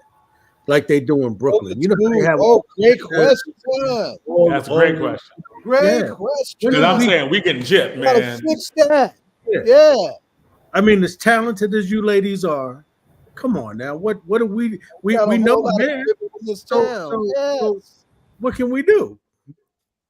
So I think the first thing is if you can connect us with sponsors, like sponsors for these events that we're having is highly welcomed, right? So that's the first thing that's needed. I think I agree with you that the Caribbean Commission has members who, have the capacity and ability to lead such an effort along with community stakeholders. And so I think sponsorship is one of the key things that could help us to get that going. Yes. With all our Caribbean restaurants, to help get that going, because I want a Newark Caribbean Day Festival like they do in Brooklyn. I want us to have all our vendors out there, and John can eat his heart out from eating from everybody, from every. That's right. Jerk chicken. Yeah, that's right. Cook up rice. Yeah. Seasoned rice. We definitely need to start working on that, because I really would love to see us have. I mean, because I can remember when I was younger. I mean, I used to look forward to going to Brooklyn every year. I mean, and I would a million of our people by the time I got back home, because I all ate of the regalia. Oh yeah. So we definitely need to talk seriously about helping put that together. Okay, awesome. All right, so thank you so much. Well, John, I just want to I know you were saying. Just real quick, because I mean, both of them have some stellar profiles. I just wanted to shout out that Esther, you got a book out, right? I do. How about this? I knew I recognized that name. Well, she was on our show before, right? Promoted. Oh, okay. And Rafeeza, Teacher of the Year from the NAACP. Ain't you the same Rafeeza that they gave that thing to? I am. Thank you. Congratulations. Y'all got to bring it. We got your back. So my book is called My Ultimate Self: How Death Became My Motivator. And I'm also an adjunct professor at NJIT. So I just finished my 18th semester teaching at NJIT and 20 years in the district. We need to be there. Congratulations. Right on. Yeah. We see you. Yeah. Right. And so, well, thank you for having us on here and giving us this opportunity to share what we're doing. You got to ask the question, John. You got to ask them the question. Esther been on before, so she might know already. You got to ask them the ritual question. Before I go, folks can connect with us on social media at Newark Caribbean, right? So Newark Caribbean is our social media platforms, Instagram, Facebook, and our email is caribbeancom@ci.nj, ci.newark.nj.us. So if they wanted to email us. Say that a little slower. CaribbeanCom with 2 M's, COMM @ci.newark.nj.us. Got it. all right, and so thank you so much for coming out. and for being on. The ritual question, who is your favorite hip hop artist, individual or group? You both had this question before. Oh, they both been on before? Okay. They've both been on before, Yes. right? So when I was here, I was trying to remember KRS's name and I could not. But of late, so I also, in addition to having an 18-year-old and I have a 15-year-old son, and he loves Travis Scott. And so every time he gets in the car, that's what he's playing. So he's growing on me. Okay. All right. And Rafeeza? I would say Lauryn Hill, Missy Elliott, just some of the great ones. So those are some of my favorite. Those are my favorite women, and I enjoy their music. All right. All right. Well, ladies. Yeah. All right. So thank you so much for coming on. We definitely appreciate having you, and we're going to have to definitely have you on again. Thank you for having us. Thank you so much. Thank you. Good stuff. Good stuff. All right, so we're talking about 70 years of Brown versus Board of Education. And with our next guest, we have Dr. Tony Van der Meer, who is the professor at the University of Massachusetts. And we also have James Harris, who is the president. I'm sorry? Who should be somebody's professor. Right. Who is the president of Black educators, Black male educators. New Jersey Association of Black Educators. The Association of Black Educators. And we very much appreciate having you here. The New Jersey Association of Black Educators President, James Harris. Very much welcome having both of you here talking about the 70th anniversary of Brown versus the Board of Education. Yeah, let me just try and open this way. First, I'm really excited to have full disclosure. Professor Van der Meer is my Baba Tony to a whole lot of people, right? And we were just lifting up Guyana in the last segment, Baba Tony. I had to let the young ladies know that you have Guyanese roots by way of Harlem.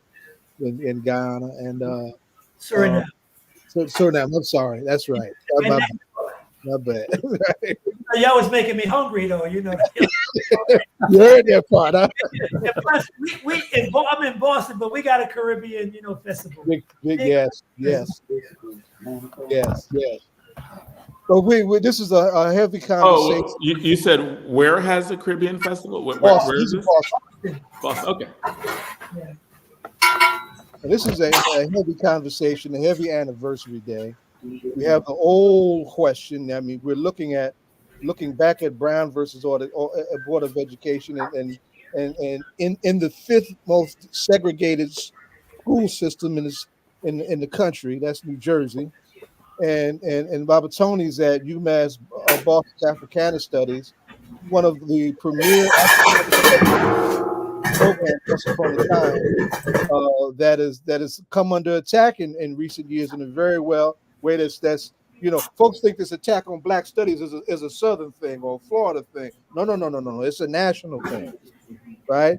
And I always wanted to give him a space to really lift up what's happening up north or up south, or what's happening there with their work.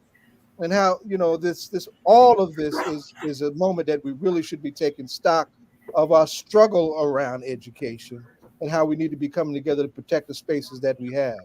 So let me start with each of you, asking each of you, what does Brown versus Board of Education mean or should mean to us nationally as a people some 70 years later, and then look at the question locally, how we looking at that in New Jersey with the lawsuit around our segregated school here in Jersey, Mr. Harris, and looking at it up south at UMass Boston and the attack on Africana studies there, Baba Tony. Thank you very much for the invitation to join you tonight. I really appreciate it. And let me just say, this program is so vital to the education of our community. If you look at media, African American controlled media in New Jersey is sadly missing. Hardly any large scale Black newspaper. On the local level, yes. Positive Community Magazine is the broadest publication that we have, and they're having major challenges getting people to support it. Everybody wants an article, but nobody wants to pay for any real advertisement in their event. But 70 years after Brown versus Board of Education, I think we need to understand it in the terms of racism in this country. There was never an interest of the majority of people in this country of having Black folks equal to white folks. And so everything that has happened since Brown 1954 has been trying to keep Black folks and white folks separate and unequal. And most certainly, if you live in the state of New Jersey, you realize how consistent and how successful that effort has been in maintaining and promoting the segregation of people by race. But not only by race, it's also separation by socioeconomics, because wherever you find the destruction or low academic achievement, poor facilities, it's always in low-income communities. There was a brother from Bergen County by the name of Rob Robinson, who some years ago, as the president of the NAACP, said, "We're tired of chasing these white folks, trying to persuade them to give us the money to be with their kids. Give us the money and we'll create our own quality of education." And of course, he was suspended by the national NAACP because they reminded him that the NAACP's position has been and continues to be racially integrated public education. It does not exist in New Jersey, and I dare say that it does not exist anywhere in this country. You got to think about how Brown versus Board of Education actually evolved.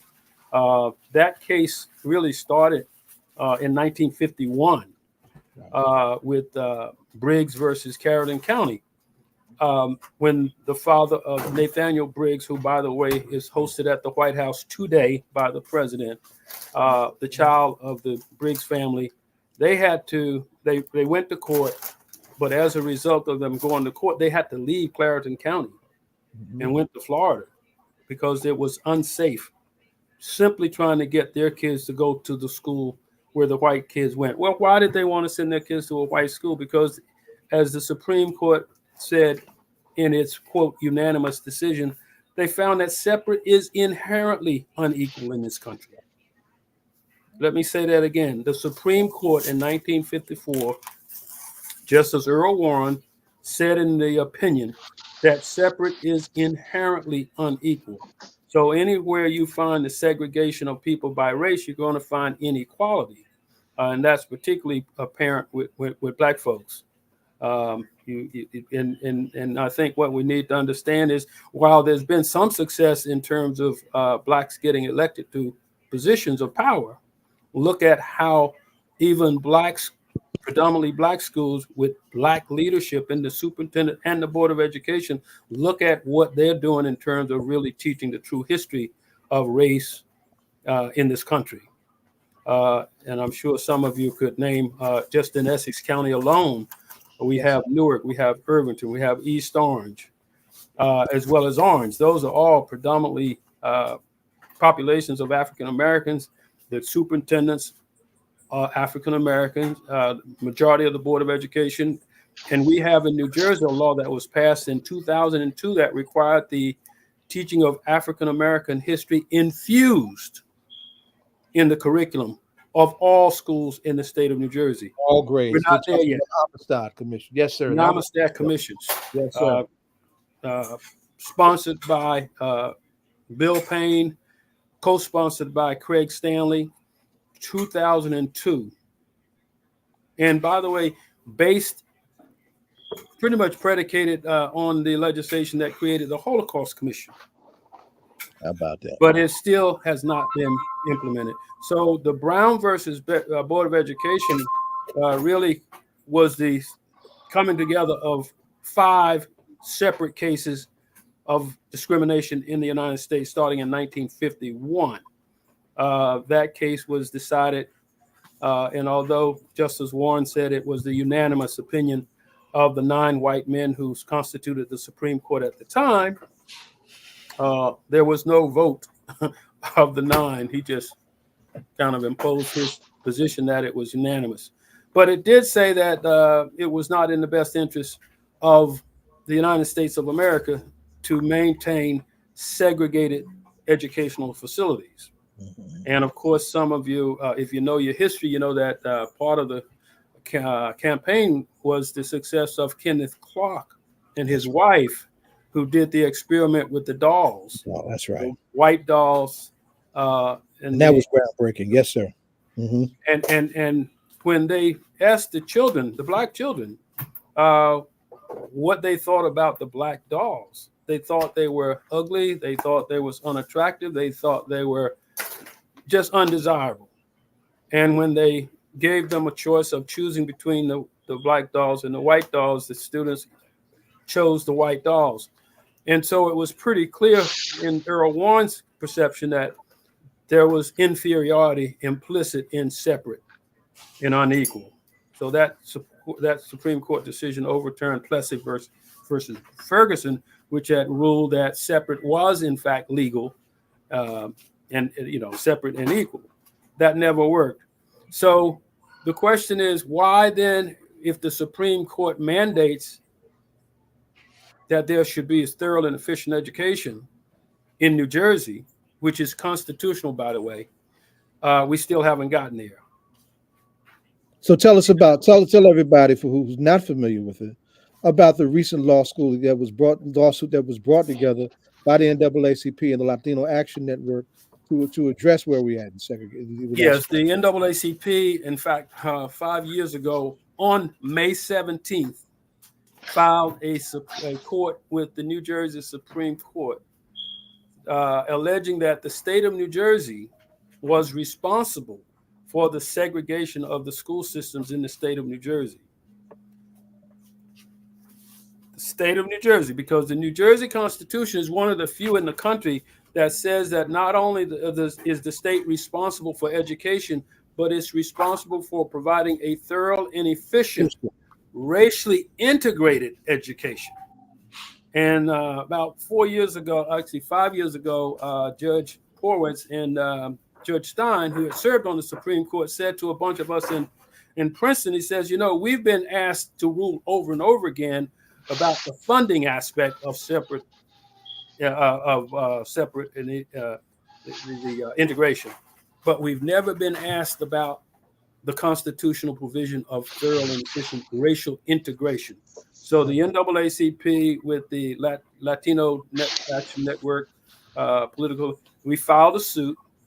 We went to court, and what we really was asking is, please admit the state of New Jersey that the state of New Jersey is responsible for the segregation of the schools in the state of New Jersey, because the law in the state of New Jersey says the Commissioner of Education has the authority to mandate the integration of public school systems.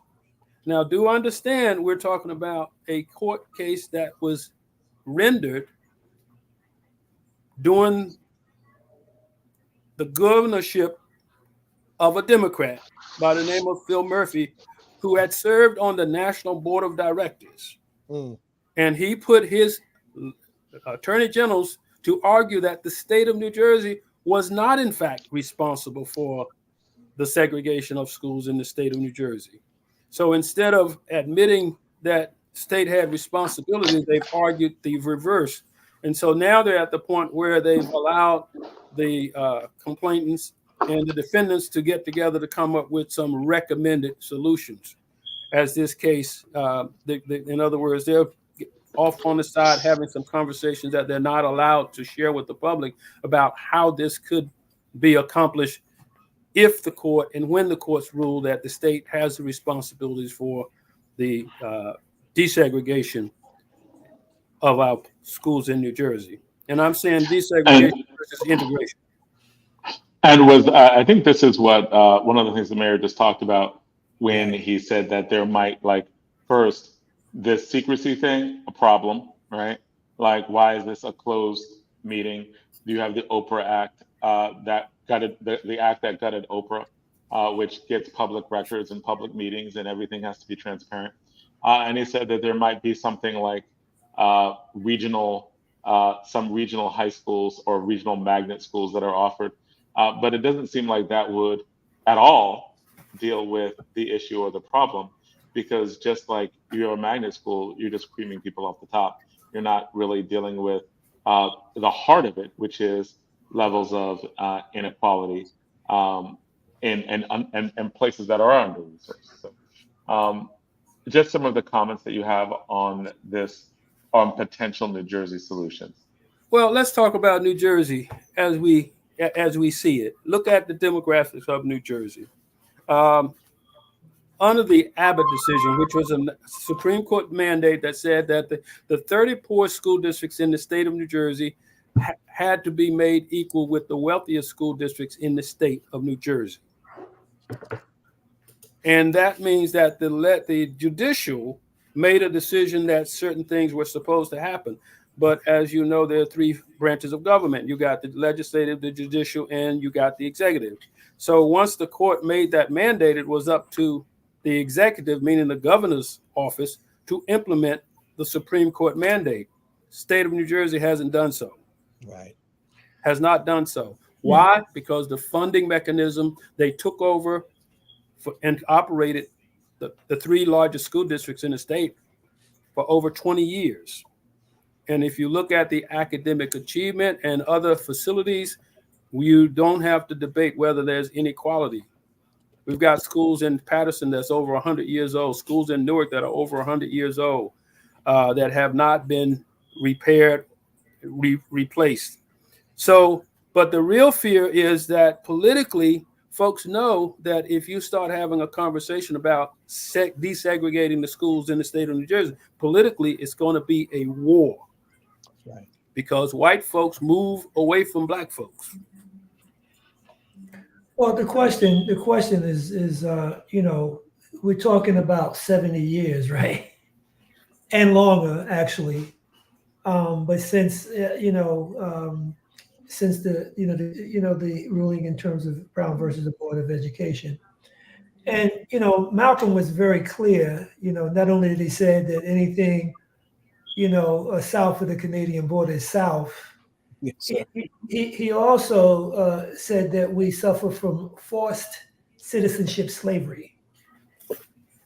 And so, a lot of times we operate on the notion of what's constitutional based on laws in which we've been trapped in a shell game, that we constantly get played in terms of doing that. And so as Black people across the nation, we got to address this. I mean, this ties into the question of reparations, which is not about them giving us some money to get some sneakers, but it's talking about the distribution of resources and the right to self-determination. And we're not exercising that, and so the conversations that we're having is not addressing the critical situation that Black people are in.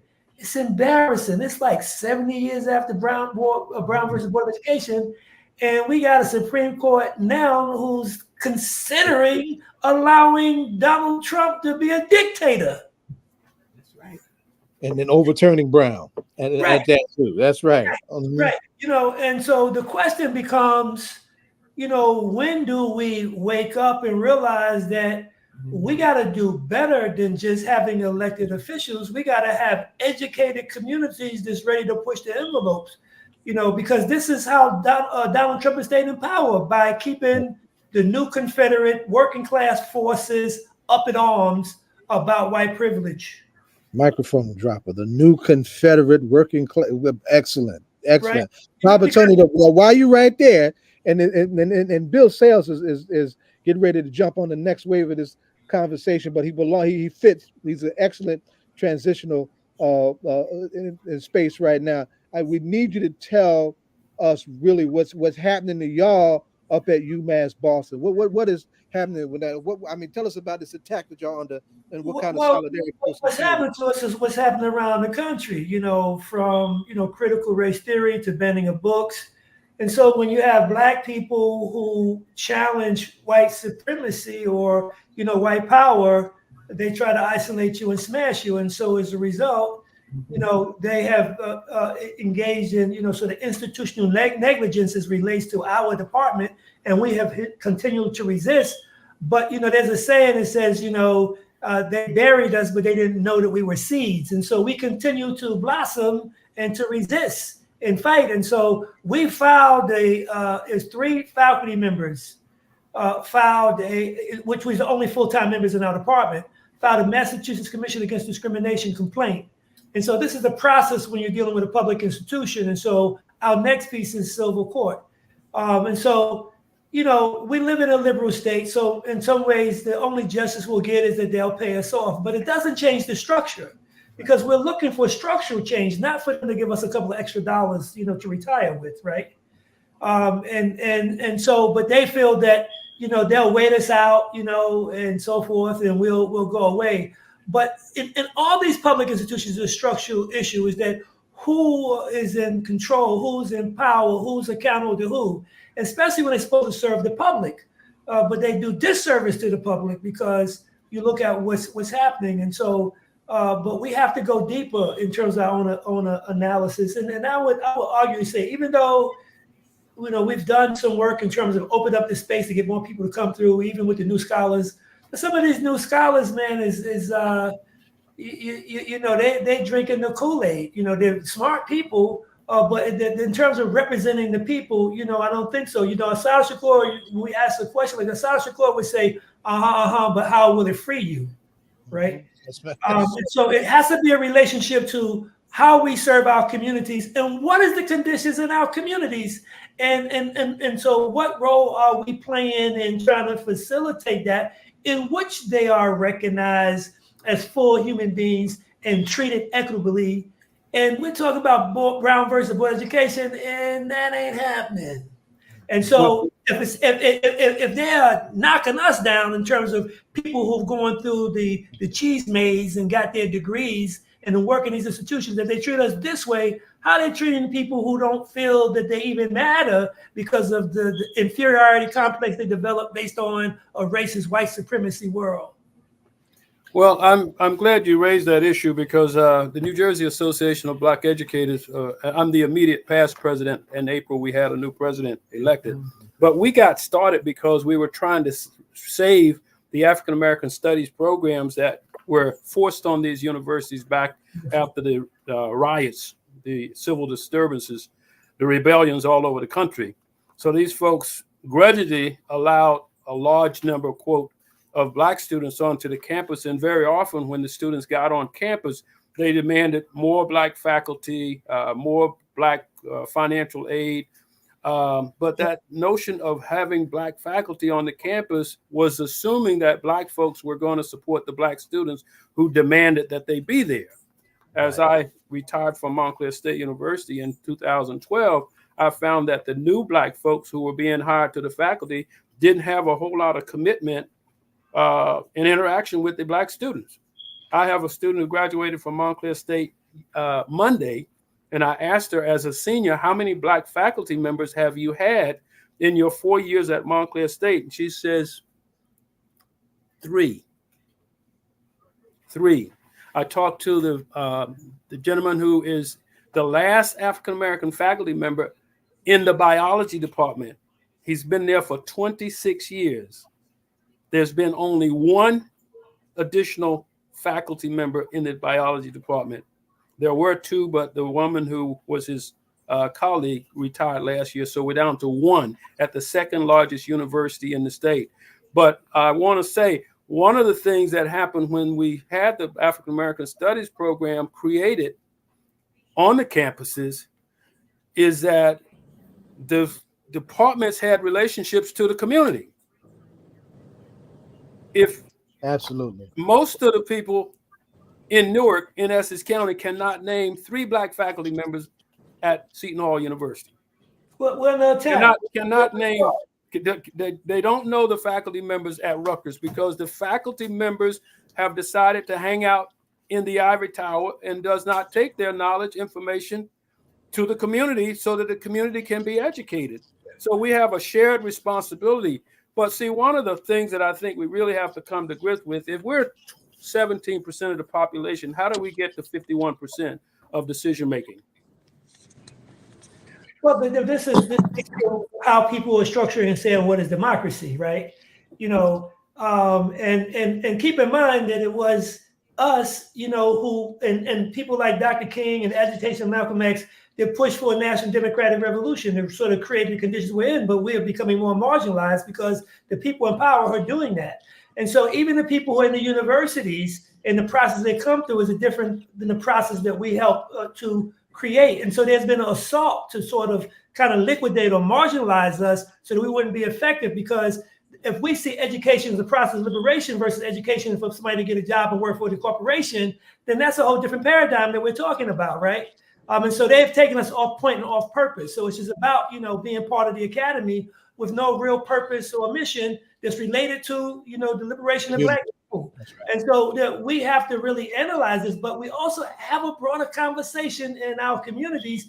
In fact, we need to do what folks used to do, is being present in the communities and creating, you know, a community-centered, you know, learning centers for the community to benefit from, you know, and so forth, versus us being in these institutions and just getting paid and living in the communities and then not really, you know, contributing in ways that we can.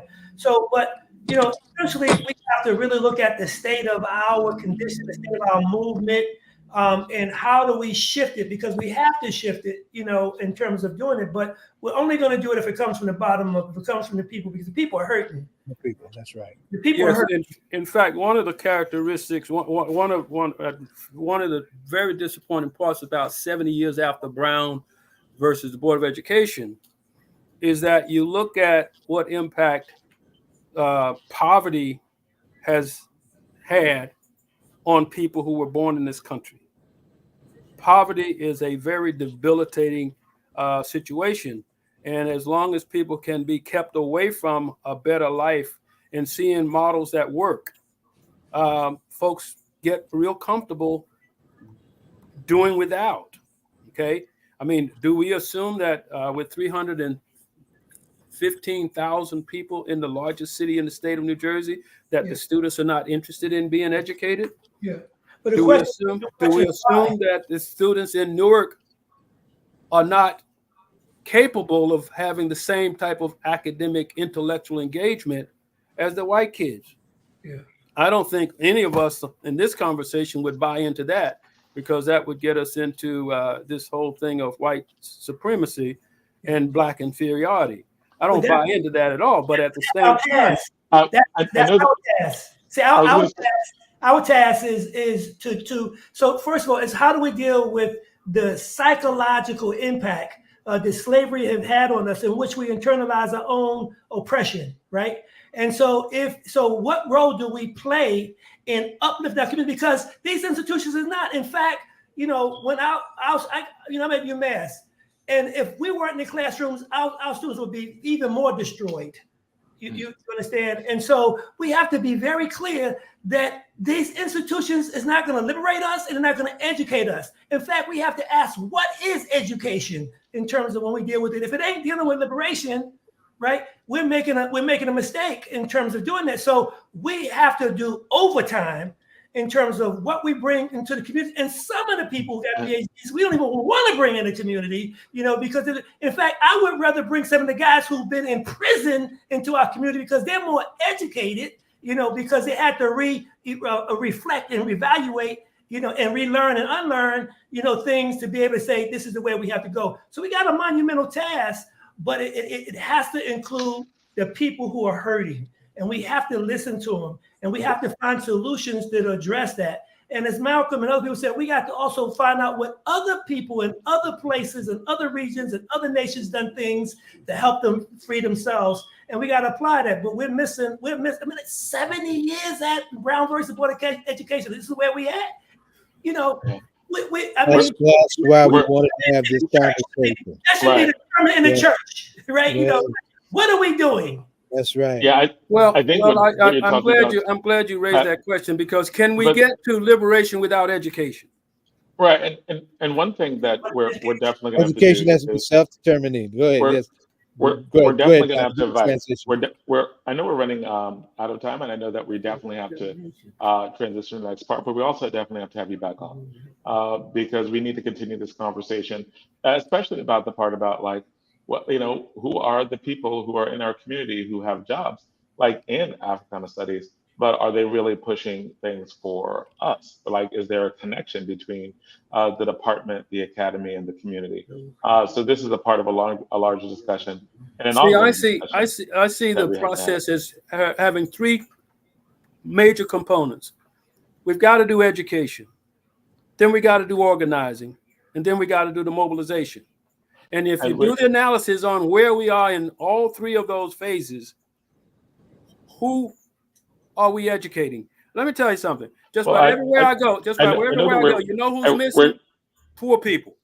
Right, and I know that we're going to continue that conversation, but before we transition to the next part, we're just going to ask the final two questions of because this kind of bleed over into the next part because our guests are on deck. Before you ask the question, Jonathan, just one thing, because Yeah. I want everybody to know each other too, and some of y'all do and some of y'all don't.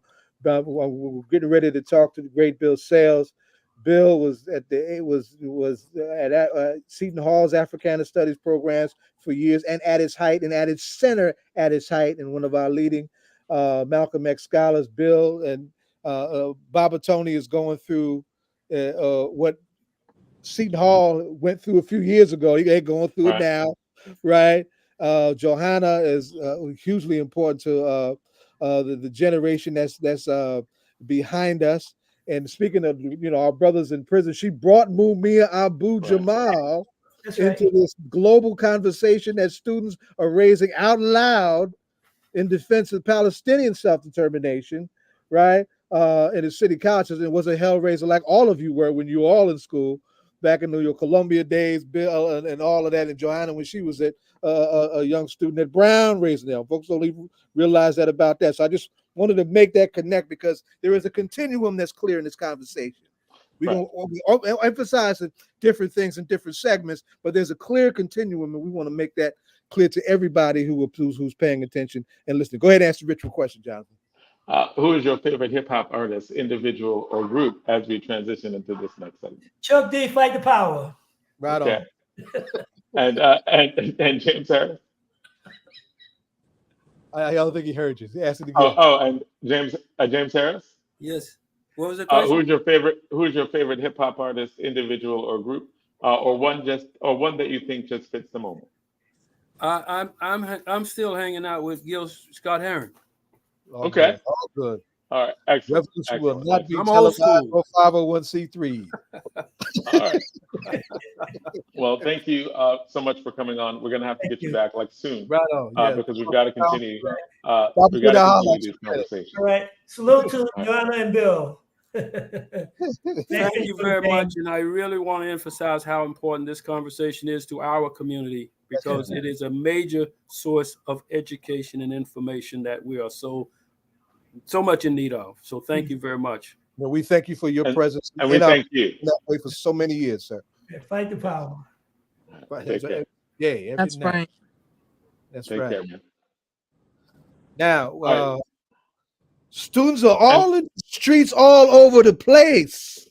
And we also so you can do the introductions, Baba Zaid, for the next part of our conversation, which is also very similar to the last part of our conversation. But we also have joining us someone you know, Baba Zaid, but don't recognize, Bradley Gonmiah, who was instrumental in Newark student movement protests, some of which were designed to try to get local control for. My God! Yes. You just can't recognize Mr. No, I Gonmiah. did not recognize the name. Beard and the mustache. Oh and the yeah, hair you done out, grown now up, that he boy. is a recent college graduate. So let's For talk. Johanna's benefit, several years ago, we just got Newark's public school back from the state, and the state gutted and segregated our schools like crazy. And in its last days, there was a wave of student protests that joined the fight for what we call community control. And this young man, and I didn't. You're right, I didn't recognize him. Bradley, I apologize for not recognizing you, son. But I do remember you now, from the students who took to the streets and who did a sit-in at our Board of Education, right? That helped run a racist, privileged white woman in the state out of Newark, so we could get our schools back. So we appreciate it. And of course, another long distance runner is just jumping in the conversation, who is shaking things up in the upcoming race for U.S. Senate. I'm gonna make that plain.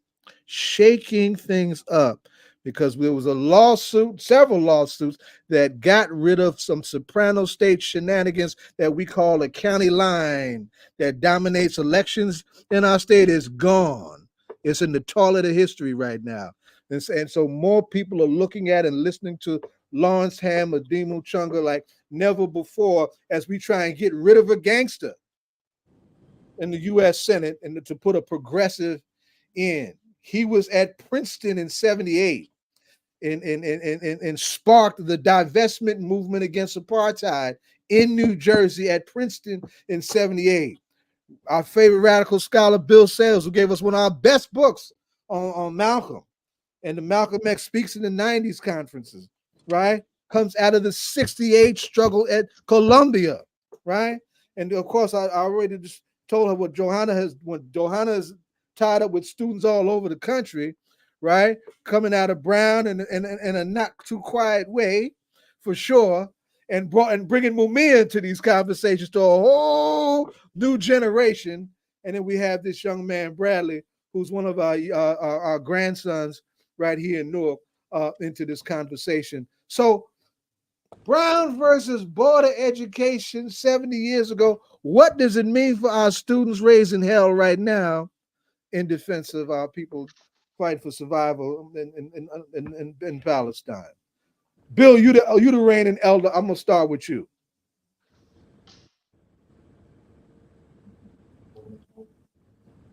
Oh, we're not hearing. Bill, you're muted. We're not hearing you. You're. Hold on. There you go. There you go. He's still, the sound is not coming. Okay, so your sound is not on right now. No, your sound is still not on. His mute signal is not on, right? Like, in other words, you're not muted, but I think that there's a disconnect between your computer and your headphones. So maybe try doing it without the headphones. Go out and come back in. Go out and come back. Or try doing it without the headphones and then try to go out and come back in. See if your computer will pick up without the headphones. We still can't hear you. Try going out and coming back in. You could actually test your audio when you do that. So, like, try going out of the studio, like leave the studio, and then when you leave the studio, then come back in, and then that could test it out. That could help you test it out. All right. So I'm just going to remove you from the screen, but yeah. All right. So I don't know what happened to Larry, Johanna, because we all old heads now, right? But Johanna, I'm so proud of this queen here. I mean, she's been, one of our unsung in this work right now, in this particular moment. Yeah, and we have not had you on for your book on the Lords yet either. Fair. Not reading that the way they should, right? Let's do that. We gotta definitely do that. Felipe's got a new book out. I just snatched that yesterday. Started to steal it from Source of Knowledge, but I love him too much, so I paid for it. Right. So tell us, John, from your lens, what are you seeing? What do you remember? What are your thoughts? What does Brown mean for a generation that's on fire now and that's facing repression in some ways worse than we have seen in a minute? Go ahead. Well, New York City, according to the latest studies out of Berkeley, is the most segregated district in the nation. So liberal, cosmopolitan New York City? Cosmopolitan New York City is the most racially segregated school district in the nation. Malcolm said the same thing when he came back from Hajj and blew people's brains out when he said it. Go ahead. You got that. Versus didn't knock at the door the New York City public schools. There was a struggle, of course, to desegregate the schools that went absolutely nowhere. But ultimately,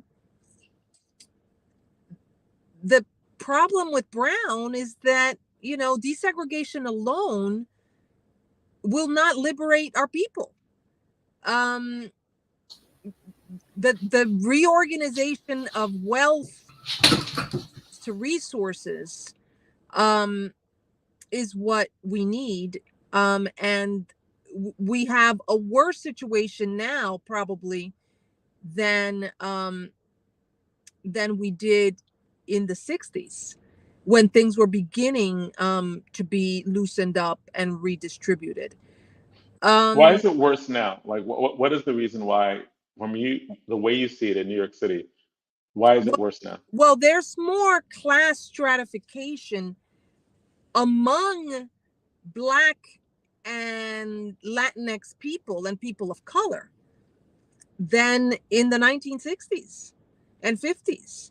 So we have a Black middle class today in the United States, especially, that has access to the corridors of higher education, like Columbia University and Brown.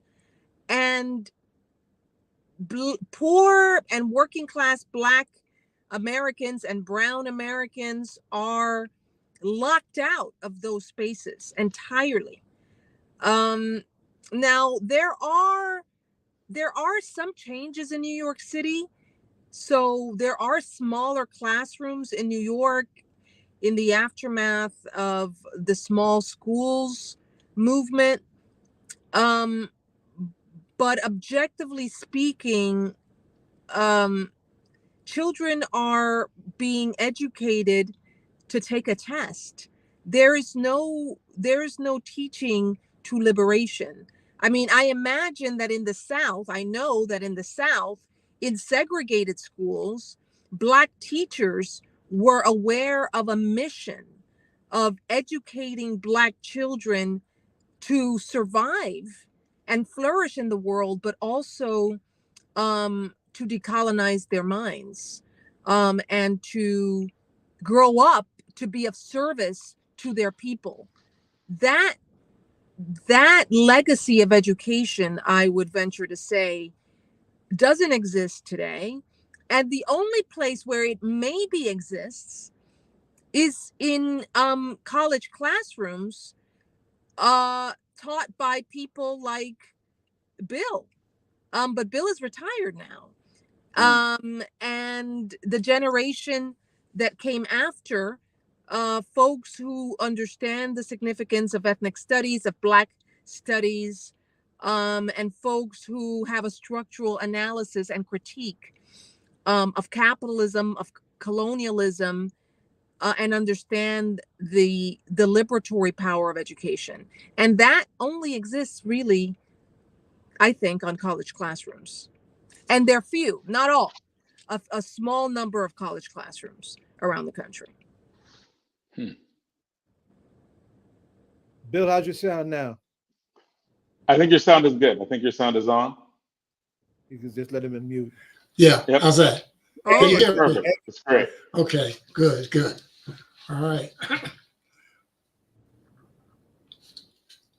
Now, I think when I got disconnected from you folks, I had started to say something about what was going on in 1968 that led to Black students playing a catalytic role in the biggest campus demonstration in the history of the United States up to that time. And what I can simply say is that that demonstration was the end product of a growing movement transitioning from a focus on civil rights to a focus on Black liberation. And as that struggle transitioned, it reached out of the South to northern Black communities, and from those northern Black communities to those few students who had managed to penetrate higher education for the first time in the middle 1960s. And so what happened at Columbia was a result of the growth of our movement, just a few specifics. There were only about 80 students involved directly in the takeover of Hamilton Hall, which was the first campus takeover of a week in April 1968 that culminated in a complete shutdown of Columbia University. That small group, however, had many relationships that were crucial. One, we were in touch with many SNCC personalities. James Foreman had been to the campus. He was also in the process of shifting the Student Nonviolent Coordinating Committee office from Atlanta to New York City. Some of our students were involved in that transition. One of his assistants was Gwen Patton, who in 1968, a few months before our takeover, had set up the National Black Anti-War and Anti-Draft Union. There were members of our community at Columbia who engaged in the takeover of Hamilton Hall, who had been in anti-war demonstrations, walking with the SNCC delegation, the National Black Anti-War and Anti-Draft Union. We had met with people like Blinky Hall, Mike Simmons, even Reverend Bevel. They all would come to the campus because they were looking to use Columbia as one of the important venues for pivoting the whole student component of the movement out of the South to a truly nationwide focus. In '68, we had the murders in South Carolina State in Orangeburg. Rap Brown, Stokely, and others came to Columbia as part of major mobilizations, both to protest those murders and to support folks in the South. I think Cleveland Selmas was also probably most instrumental in trying to make that linkage. Howard University went out about a week or so with a major campus takeover in earlier April. We had students who actually went to Howard from Columbia to participate in those takeovers. The previous year, we had networked with some of the folks at Howard and other schools to talk about what Black students should be doing on campuses to relate to the larger struggle. I could go on, but what I'm saying is that what you saw in '68 reflected a networking of various components of our movement with students at Columbia. Yes, sir. Yes, sir. And I wanted you to bring that out. Right on point. Thank you for that. Dean will take us back to '78 and bring it up to date with what you're seeing in Princeton now. Is he there? It's very interesting that it's very interesting that I'm on here with Bill Sales, because Bill Sales and Sam Anderson actually played a role in the struggle that we had at Princeton University. They wrote a pamphlet back, I guess it was it after the Soweto uprising, Dr. Sales? Yes, that's right. About 77, yeah. That's right. They wrote a pamphlet called Black America, Southern Africa, Same Struggle, Same. The document was key in inspiring us to take over Nassau Hall the following year. It was also key in terms of involving Black students. One thing that people don't talk about when they look back at the anti-apartheid and divestment movement of the 70s is the fact that there were racial divisions in the movement. Oddly enough, paradoxically, first started the apartheid movement at Princeton's campus. Oh, he's having trouble with his connection. He's getting hot. So, Demon, we having trouble with your connection. Dr. Fernandez? Yes. You're about to say something? Oh, no. I mean, I was interested in hearing the story that Larry was going to say, but maybe we talk a little bit about what's going on right now. Yes. Let's segue into that, and then we can come back to him at that point. I think Bill's point that that the student movements of the late 60s came after more than 2 decades of struggle and radicalization. And at a moment when students identified with revolution. By 1968, Right. something like 2 million American students said that they believed that a revolutionary organization was critical to the moment, and that it must be built. And that's not necessarily what we see today.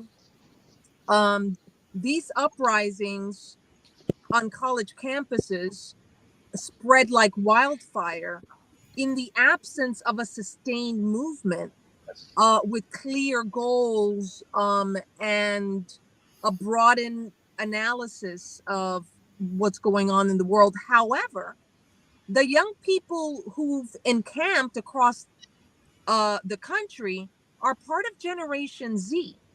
They have seen the world turned upside down by pandemic, by the George Floyd and Breonna Taylor murders and multiple other murders of police.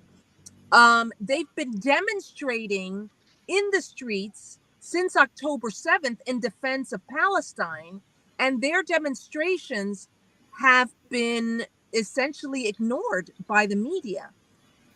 So it seems that these occupations or encampments really are a reaction, a response to their political experience over the last, I would say, 7 years. And they are coming out of the gate without that movement experience, but with a pretty radical critique of society, of colonialism, of capitalism, and the role of the police. And that is only being intensified given the fascist deployment of police we've seen in one university after the next without fail. And I think it's important for us, and I know that Larry's back, so we should give it back to him, but I think it's important to discuss this, deployment of the cops in a uniform fashion. I assure you that a year from now, 6 months from now, there's going to be a leak of some document that says that all of these actions were coordinated among all of the universities, that there was some directive from somewhere that these demonstrations were going to be cracked down on. Okay, so it seems like we're having different types of technical difficulties, and it's almost tag team. Everybody gets hands too. That's right. Right. So Larry, you were in the middle of what you were saying before you were cut off.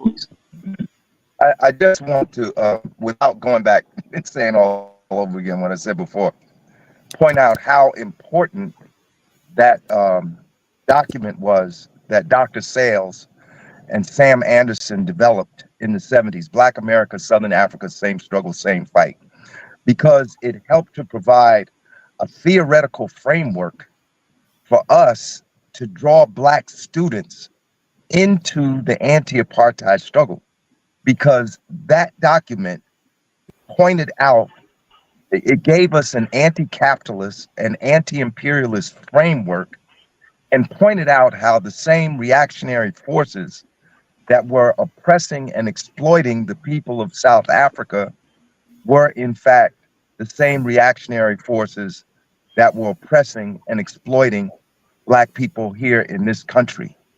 And when we were able to draw more Black students into the anti-apartheid struggle, that's when it really took off. I just want to back up for a minute, because Dr. Sales came in, well, at least I came in when he was talking about the movement at Columbia that took place in 68.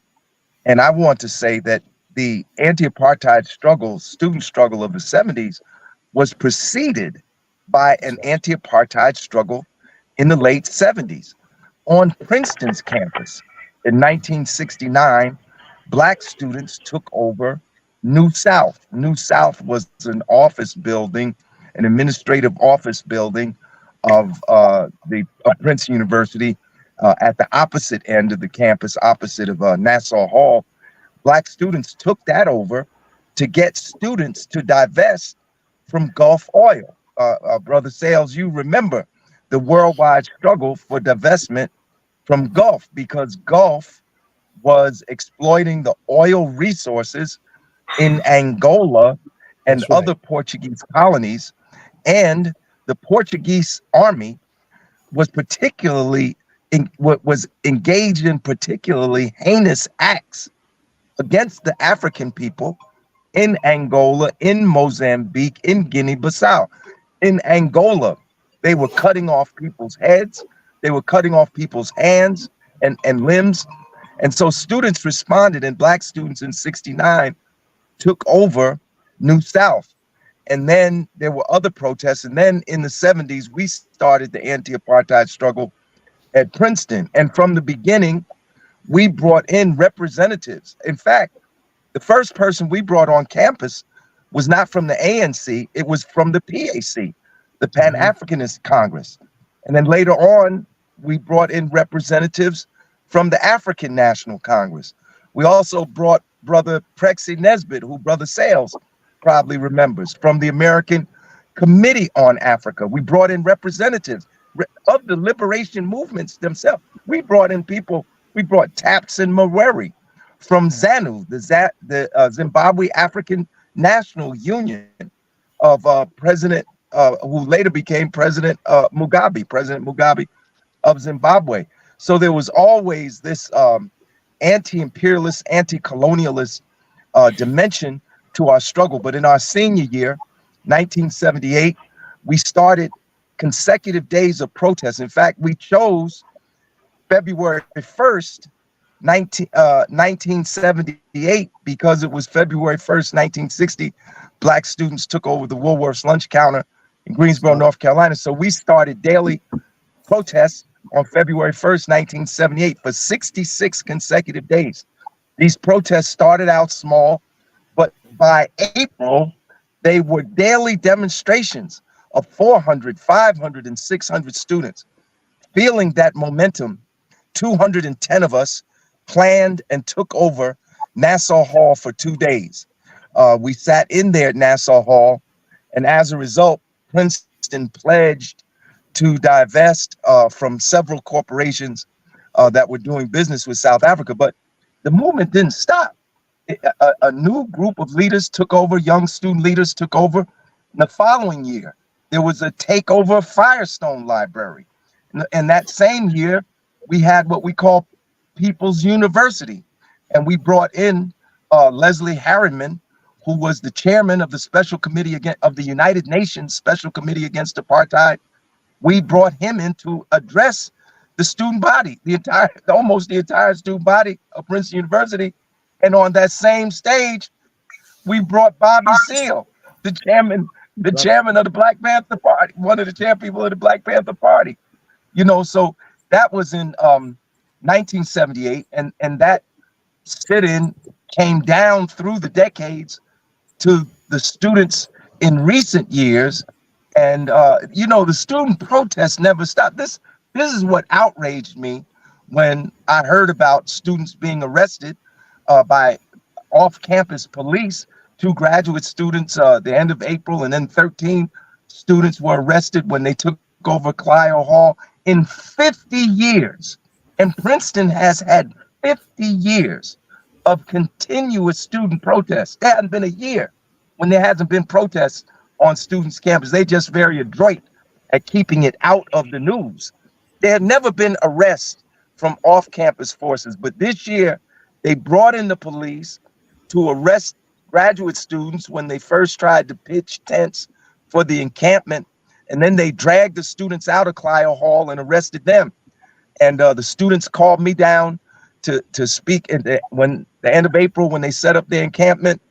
And I shared with them the history of the takeover of 1978. But when they arrested these students, People's Organization for Progress, we issued a statement and a letter directed to President Eisgruber, the current president of Princeton University, condemning the arrests of these students and the bringing off-campus police into the university to arrest students. We called for amnesty for all the students and faculty that have either been arrested or punished or disciplined in some type of way. And we called on the university to meet the students' demands. Toward the end of the semester, a group of these students went on a hunger strike. And this week I joined their hunger strike with a total fast for one day from 6 a.m. on Tuesday to 6 a.m. on Wednesday. But when I came down again this week, the Cannon Green, where the encampment is, was surrounded by police again. And they were forcing the students to dismantle their encampment. But the students have pledged to continue their protests, even though they don't have the encampment there now on Cannon Green. They're continuing their protests through May, and I guess they will continue their protests when things resume in the fall. But I've been very inspired by these students, not just at Princeton, but all over Rutgers University. Rutgers Newark students had an encampment right down there in front of the law school. Hold on a second, because I want you to make a point and build on Johanna's point, and we got to bring Bradley into the conversation. Okay. You Ray, and one of the reasons that you're hitting on exactly what I wanted you to hit on in terms of the difference in 78 and what's happening now, particularly with the police. Now you and I have both wait, hold on. I want to set you up. Right. Both of us have been raising the alarm around the advent of fascism in this country coming from the right wing. But here we're looking at accelerated police behavior that's not coming from the Trumps. That's coming from, the most exclusive liberal establishments in our society. What say you about what that means, Johanna? You could, I'm sure you want to jump in on that. And Bradley, we got to bring you into the conversation too. Well, I think Johanna was dead center. Well, what we have seen is the militarization of American society in the last 50 years, but also the corporatization of the university. I just went to see a film at the Forum at Columbia University on 125th Street, which is supposed to be a midway point between the campus and the community. And it's a free community institution where you could go and watch films for free, those people in Harlem. The name of the hall is called Zuckerberg Hall, where we watched a radical film. So these institutions are literally controlled and owned by wealthy donors, a significant number of whom are Zionists, like Zuckerberg. So what we're seeing is that these institutions are beholden to the ruling class. They are literally apparatuses of the state. And then there's the issue, we don't have that much time, of why is Israel so revered and so respected and protected? It has everything to do with the fact that Israel has carried out U.S. foreign policy in Asia, Latin America, and Africa in the aftermath of the Vietnam War. Israel has done the dirty work of the United States in Nicaragua, in the Congo, all over the world. And in addition to that, it's the United States watchdog in the Middle East. That's right. So Israel is integral to American hegemony. And when the United States protects Israel, it's protecting its interests in the world. Yeah, it was popping. I'm on an interview right now. I'll call you right back. Mm-hmm. I stopped because No, I you can know go you got on, but you know, I mean, I've given talks. Given talks on this at the encampments, which is that, you know, Israel protected the killers of Patrice Lumumba. Right. Israel armed the Contras, trained those who deployed terror against the people of Central America in the 1980s. 200,000 indigenous people were killed in Guatemala in the 1980s. Israel trained the killers, and I can go on and on and on. The genocides, the Haiti police, the Dominican police, the genocides in U.S. police, the genocides in Africa, all paid for with Israeli dollars, military dollars. Right. So in the aftermath of the Vietnam War, we have the Nixon Doctrine. The fact that the United States decides that it is going to rely on third parties and mercenary armies to carry out U.S. foreign policy. Yes. And Israel is the key linchpin to the Nixon Doctrine. And that's what nobody is talking about. This is not just about Palestine, right? This is about who is going to train the most violent terrorist state actors around the world who are going to put down people's movements. It's Israel. That's our junior partner. Go ahead. Right. Again, this crisscrossing of struggles. Gonmiah visited Princeton University. I believe it was in might have been 1975. It was my freshman year. It was either the end of 74, the beginning of 75. And we actually demonstrated against Gonmiah when she came to Princeton.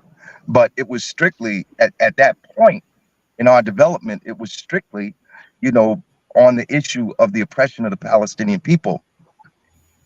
But it was later, in 1977, that year we brought Walter Rodney to speak at the Third World Center.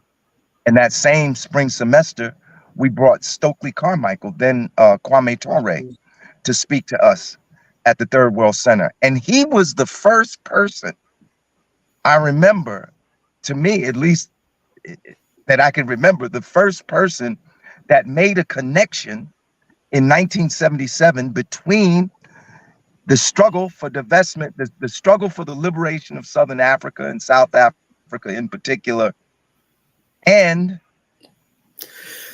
the racist Israeli, the apartheid Israeli state. In fact, I think Kwame Ture was the first person I ever heard say apartheid Israel, you know, and he began to talk about how Israel was providing South Africa with nuclear technology to develop nuclear weapons. That's right. And how Israel was training the racist apartheid regime, police and army, even then in the 1970s. And this was like all new information to us at that time. We had no idea, you know. So early on, this connection was made between the struggle of the liberation of South Africa and Southern Africa and the struggle of the Palestinian people. And then later on, Bishop Tutu, you know, he said, he went to Israel. He said the apartheid in Israel was worse than the apartheid in South Africa. That was Bishop Tutu. And then remember when Nelson Mandela came to the United States, I remember that famous program. Wasn't it at one of the schools in New York City? Was it at Medgar Evers or was it CUNY, where Ted Koppel was interviewing Nelson Mandela, Yes. and they were trying to get Nelson Mandela to denounce Fidel Castro and to denounce Yasser Arafat. And Mandela said, no, those are our friends. That your enemies are not necessarily my enemies. And he maintained in a principled way, at least on that question, he maintained that point of view for the rest of his life. So we were making connections were being made to the struggle for the liberation of the Palestinian people and the struggle going on in South Africa. There's one more episode I want to mention, and I think Bill Sales would appreciate this. I was a delegate to the National Black Political Convention in Gary, Indiana in 1972. Bill, you remember the National Black Political Convention, right? In Gary, co-convened by Meer Baraka and Congressman Diggs and Mayor Hatcher of Gary. I was the youngest elected delegate to Gary. And I remember the next to the last day, we were there in the plenary session. And, we came to the section on international affairs and we began to pass resolutions on different international issues. And the issue of Palestine came to the floor. It was a very simple, it wasn't a long, lengthy anything. It was a one sentence paragraph. The National Black Political Convention supports self-determination for the Palestinian people. All hell broke out when that resolution came to the floor. The chairman of the Detroit delegation, who at that time was a fellow named Coleman Young, who would later become mayor of Detroit. He stood up, his delegation was sitting in the balcony. He came to the floor, came to the mic. He said, if this convention passes that resolution, I'm taking the Michigan delegation out of the National Black Political Convention. And pandemonium broke out. Meer Baraka had to call things back to order, and he got it. He got things under control. And then the resolution came to the floor, and the majority of the delegates, the majority of the delegations from the 50 states passed the resolution for Palestinian self-determination in 1972. Coleman Young got up, his delegation got up, and they walked out of the convention with people chasing behind them. I'm telling you what I saw with my own eyes. This is not something I read. I was at Gary, So this question, goes back decades. There's a long history, and Bill knows this, and Johanna knows it. Everybody on the show knows this. There's a long history of Black people's support for the struggle of the Palestinian people. This Bradley, you've heard a lot from your elders, right? And you had your own taste of student protests that was very pivotal in this town that you were a part of. What say you about all this right now? And how are you involved? So I'll say first, I wasn't part of the original protests of Newark Students Union. So there was 2 iterations of it. I refounded the group because it had fell off because people graduated and how student groups are. So I refounded it when we were getting back local control because, it's still not, education still isn't necessarily controlled by students. So that was the idea behind that. But that's that.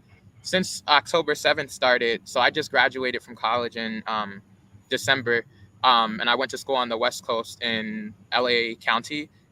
So since then, I've been down there. I'm part of a group where a lot of people are in the Bay Area as well. So I was going up between LA County and the Bay Area to the different protests that were happening during this past semester. I've been back in Newark since January, so I've been out to a few of the protests in New York. I went out to the CCNY encampment. That was actually where I think I was at I was there the night that I think Johanna actually put on a call with Mumia for everybody, which I was like, oh, that's cool that you're here too. Wow. But yeah, so now I've been out here with like coming out to the Rutgers Newark encampment as well, and I just visited the new school, which is like the only encampment that is still going in New York right now as well. And that's a faculty encampment at New School. Excuse me? And that's a faculty encampment at New School. Yeah, it's faculty and students. Yeah, because they put out all the students, so then like they were in one building, they put them out, like the police put them out. They were in another building, the police put them out. Now the faculty started one, which students are also part of as well, is what I'm hearing. But I guess I had some thoughts just going back to what was being said originally earlier about like the connection to Brown versus Board of Education. And it's kind of going off of what Johanna was saying. And I like the quote that always pops to my mind is MLK's quote, where he says, like, I fear I'm integrating my people into a burning building.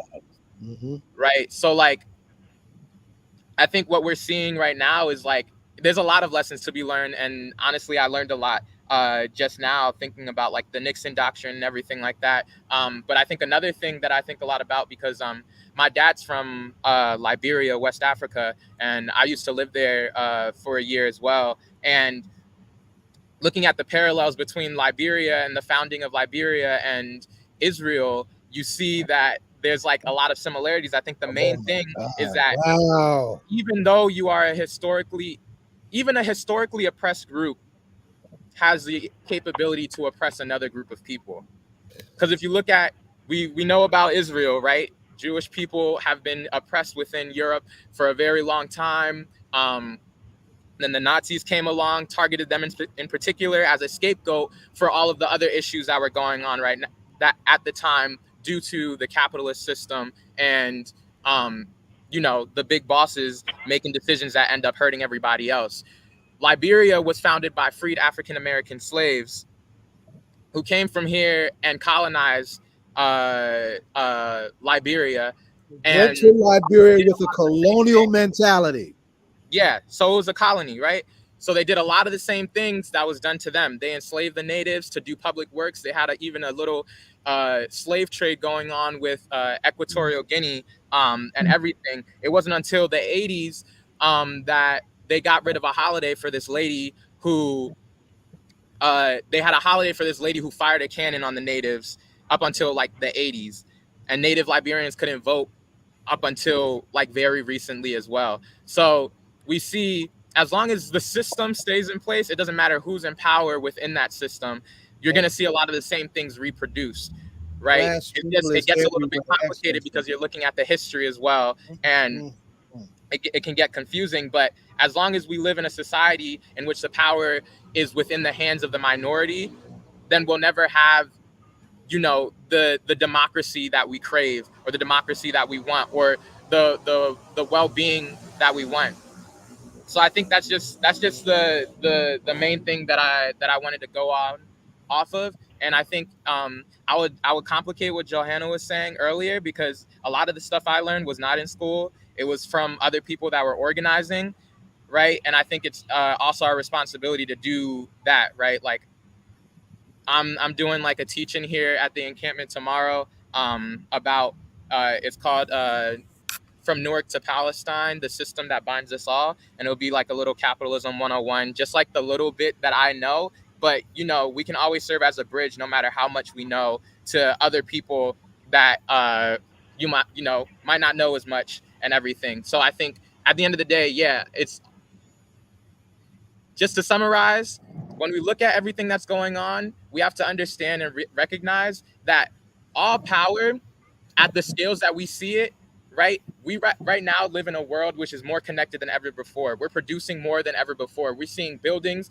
all over the place. We have phones in which there's people that are in Africa working together with people in China, working together with people in the United States to produce the things that we have. We're working together as humanity more than ever before. The source of all power within our society comes from collective work. Mm-hmm. The problem is that collective work, that collective power is stripped from the collective and taken by individuals in the form of corporations and so on, right? So the Yes. power that the people that oppress us use to oppress us is power that is sourced from us. That's The right. solution is us not giving up that power anymore. Boom. There you go. But we have to get organized to be able to do that. Like Malcolm X said, we're not outnumbered, we're out organized. Loving this conversation. Boom. We got you in this conversation, young man. Right? Yes, sir. Yes, sir. Class struggle be everywhere. Right? We need to be real clear about that. Hakeem, good to see you, little brother. Jonathan. Peace, everybody. Peace. Dr. Sells. Brother Larry Hamm. How you doing, brother? All right, brother. Hakeem. Yeah.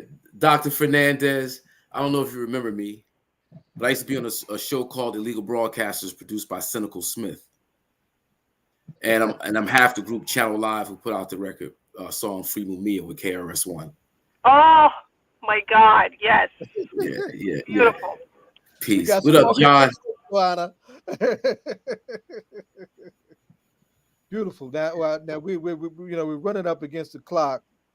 Jonathan, you wanna bring this conversation together? You're on mute, John. Yeah, he's steady talking. You're on mute, brother. Yeah, we're supposed to have Alan Gordon on as well. He's a writer for former editor of Rap Pages, former editor of looking forward to that too. Of XXL. Oh, yeah. We're having some technical difficulties in the back, but we're trying to get him on as well to continue some of these conversations. We're definitely going to have all of you back on to talk about this. Bradley, we need to get you on more often. Good to have you back. Bradley is one of my former debaters from science. Went out to college in California. Ended up leaving the debate team to do a lot of activism, right, in the city of Newark, and actually believe in a lot of the things he's doing. I hope you actually become an academic, and you have a lot of wonderful role models around you who I'm sure would help. When I'm looking at one of the reasons why I wanted to have you on is because whenever we have these conversations, there's an age gap, right? We have a lot of activism, but a lot of activism is aging, right? And I would just want to make sure that we are connecting to people who are younger and who are getting started on their actual career. So make sure that you keep in touch with everybody in this group. I'm sure that everybody would want to keep in touch with you as well. So if you don't know everybody on here wants to get to know you, and that's part of why we do what we do. Absolutely. That young man is on point. Salute to you, young brother. Yes, he was. Yeah, yes. and I was going to say, I have never heard the analysis comparing Liberia to Israel before. So thank you for that. And I think that is very helpful, because a lot of times when people are talking about like anti-Semitism, you are like anti-Jewish in talking about how oppressed people can hurt other oppressed people. I think you bringing African Americans and Liberia and that founding on there and looking at it is the mindset, right? It is how you treat people who are already there, and understanding that no matter who you are, no matter where you are from, no matter what your oppressive background is, no matter if you come from like escaping the Holocaust or escaping slavery, if you have a particular mentality toward colonialism, toward people who are there, toward respecting people who are there, you may act in the exact same way, right? And I think that is very thoughtful. I think that piece is often a missing piece in the conversation. And it really does, especially if you're talking about it from an African-American lens, it actually starts to cut through a lot of the emotional aspects of the conversation, directly gets us to thinking about what we need to think about, and that is, how do we think about the way we treat others? How do we think about where we are? And even when we're escaping from oppression, what are some of the things that we will do to actually perpetuate that oppression elsewhere? Those are essential conversations to have, especially as we get to different levels and layers of multicultural anti-Blackness, what I like to call it, right? In terms of no matter what you look like, right? Black people being anti-Black in particular positions, as the former, our guests talked about, right? Like people getting in certain positions, but having the same mentality and perpetuating the same harms. And I think that is what a lot of people here, like we're talking about as well. So appreciate that. I know that we have a very little time left, and I just want to get and focus on Hakeem And I want to start off with 24 hours apiece because I know it's coming up, right? And I know that that's something that is very important to our whole community. And to start off with that, and then to segue into a conversation, even though albeit abbreviated conversation in hip hop, well, I try to get Alan Gordon in here for a second to also add to that. Okay. So 24 hours apiece is August 23rd and August 24th on Central Avenue, 9th Street. Will be the stage. I'm gonna be in Cuba. I'm gonna miss it this year. Oh man, did you make it last year? Oh yeah, I was tabling. Yeah. Okay. So I remember it was another year we were missing you. You weren't there. So anyway, the event is dedicated to women for peace. The women of our community. You know, it's gonna be an entirely woman lineup, performers, speakers, DJs.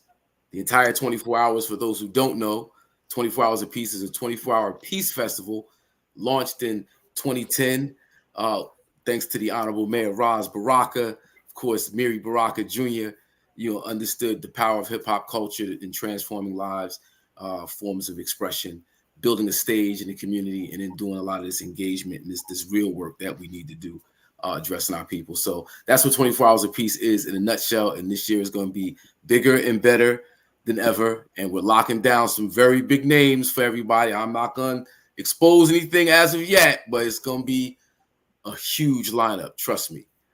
And 24 Hours of Peace, just as a shout out, has been like a wonderful cultural phenomenon in Newark, and Hakeem Green has been there organizing this from the beginning with the city of Newark, and it was so successful in one year that in that weekend, that Labor Day weekend, all over the country, violence spiked, different cities, right? In Newark, violence went down. Why? And it was this great concert that had everyone there, right?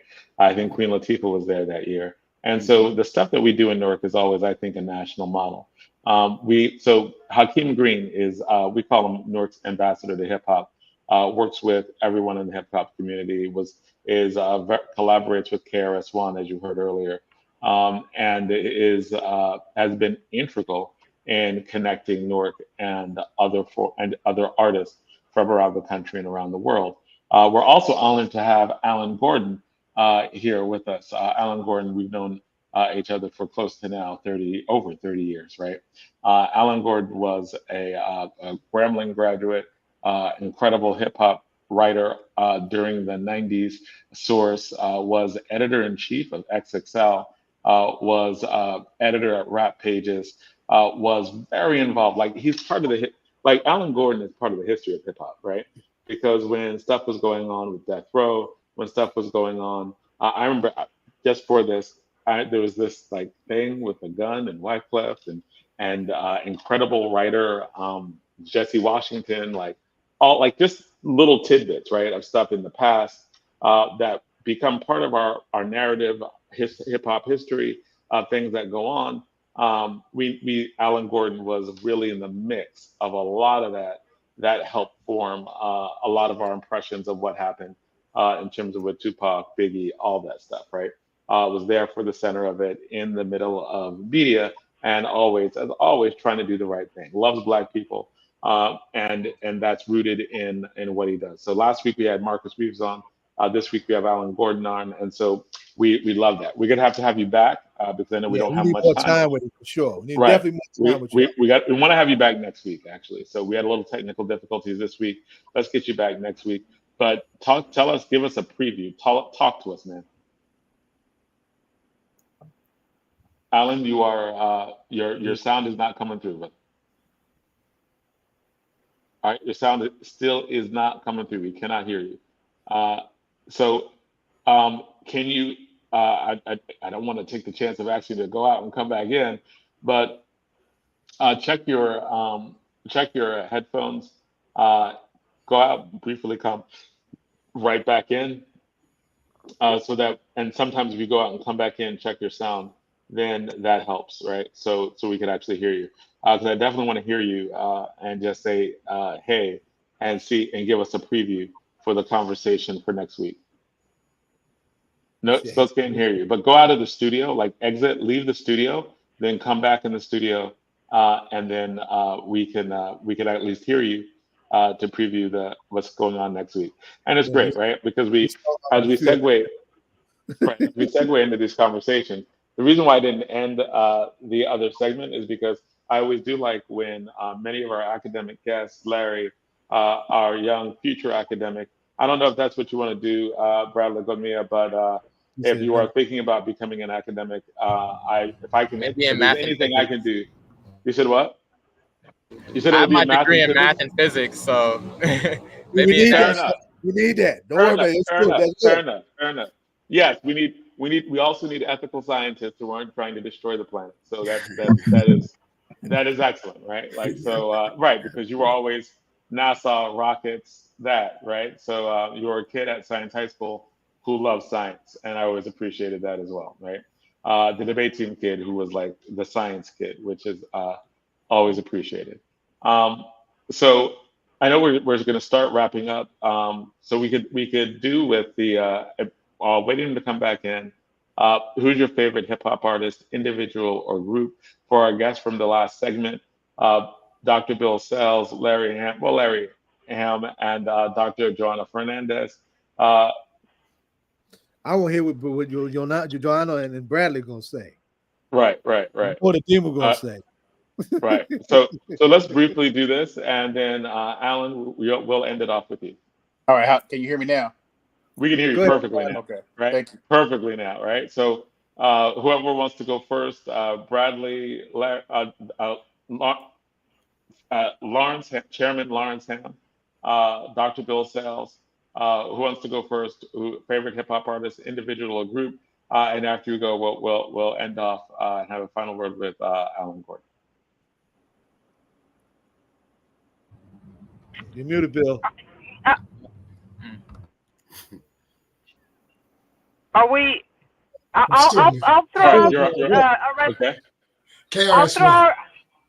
All right, KRS-One. Right on. Yes. Okay. Go ahead, Johanna. Johanna saying right on to that. I'll just flash from the past. Arrested Development. Nice. Okay. Atlanta hip hop. Right on. And KRS-One, of course. Bradley, who you rocking with? I almost hate to say it, but Malcolm Moore is the only one that put out something about Palestine. So hit up Hind Hard. He put out a song. That's right. That's beautiful. So the other ones could step it up, and maybe they could regain their spots. But go ahead, son. White boy. Go ahead. Okay. Alan, I want you to know that I want to shout. XXL did something with Mumia many years ago, right? That I want people to remember. Joanne, I don't know if you can remember that, but there was a question that magazine was lifting up. You know, we were struggling with the question of violence in our community. Well, you know, so folks would raise the question to the movement elders, and Mumia had to do a cold, hard analysis on how the movement fell into that as opposed to being a force to take that down, right? And it was one of his most pivotal essays during that period. XXL also was the first hip-hop magazine to take up the Million Youth March and lift up Khalid Abdul Muhammad, my old comrades. I wanted to that was in the first issue. All for that. That's right. Yes, sir. That's right. It was a double. Y'all did y'all do a double issue on that first issue? If I remember. Yeah, two covers. The first one was Jay-Z and Master P.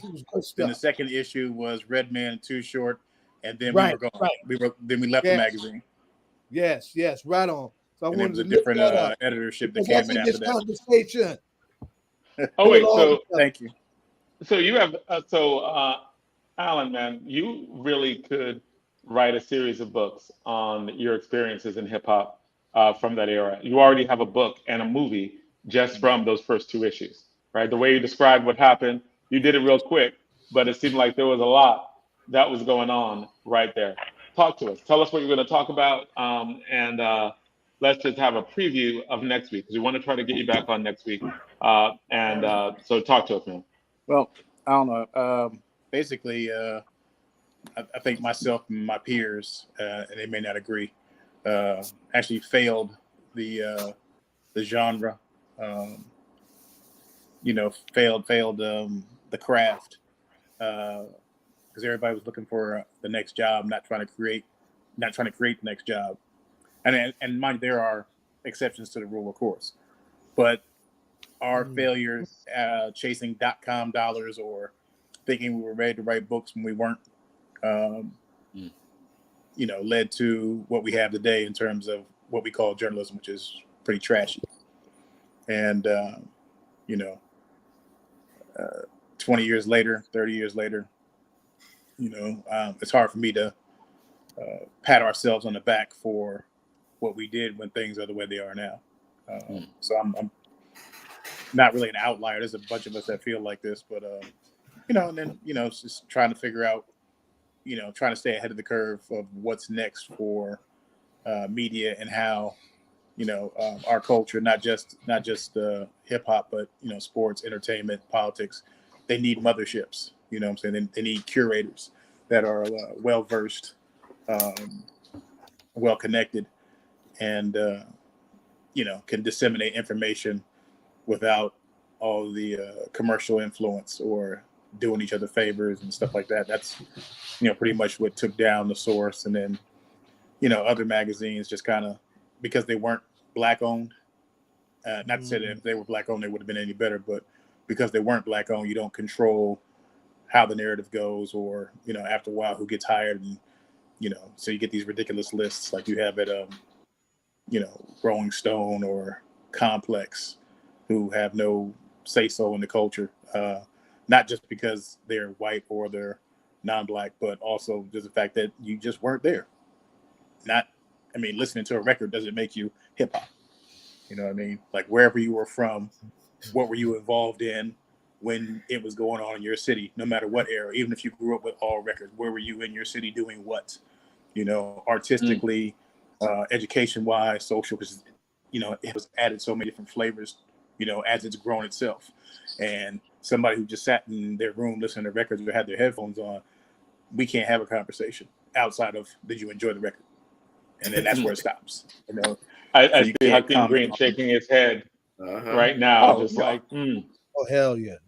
Pac may not remember me, but Pac been that dude. He been that dude. Salute. Hey, I love the culture, not just the rap part of it, but yes, sir. The cultural part, and using I try to explain to art my folks. I'm sorry. Go ahead. I'm sorry. I didn't mean to step on you. I didn't hear you. No, it's just using your art for something more than material gain. Art is supposed to represent the will of the people. That's what your art's supposed to represent, for me anyway. So when we don't get that, it's just commercialization and sex, drugs, and hip hop. Sex, drugs, and rap music, because there's very little hip hop involved in it. When it's just that, it's like, okay, whatever. Oh, go ahead, John. I'm sorry. No, I was going to say, I know we're running over time, but I really want to start this conversation early on. We'll give it a full 45 minutes to an hour next week. Can we get you back next week, Alan? Because first of all, I haven't seen you in a long time. I miss you, brother. Yes, right.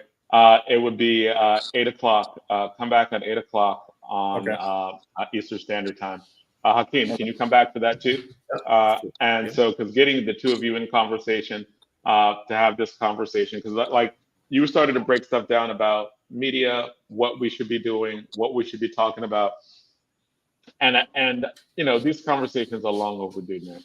So come back next week. We're gonna give you some time. Hopefully our DJ will be back, DJ Rhino, and can fully add to the breadth of this conversation, and we can and have a really in-depth thing, because you bring layers, man. Like Alan, man, it's been too long. We've been too long, and you bring layers and layers of depth in every conversation that you have on this. So having you and Hakeem Green and our DJ all together on this, fascinating conversation. On any of our academics, because I know y'all love hip hop.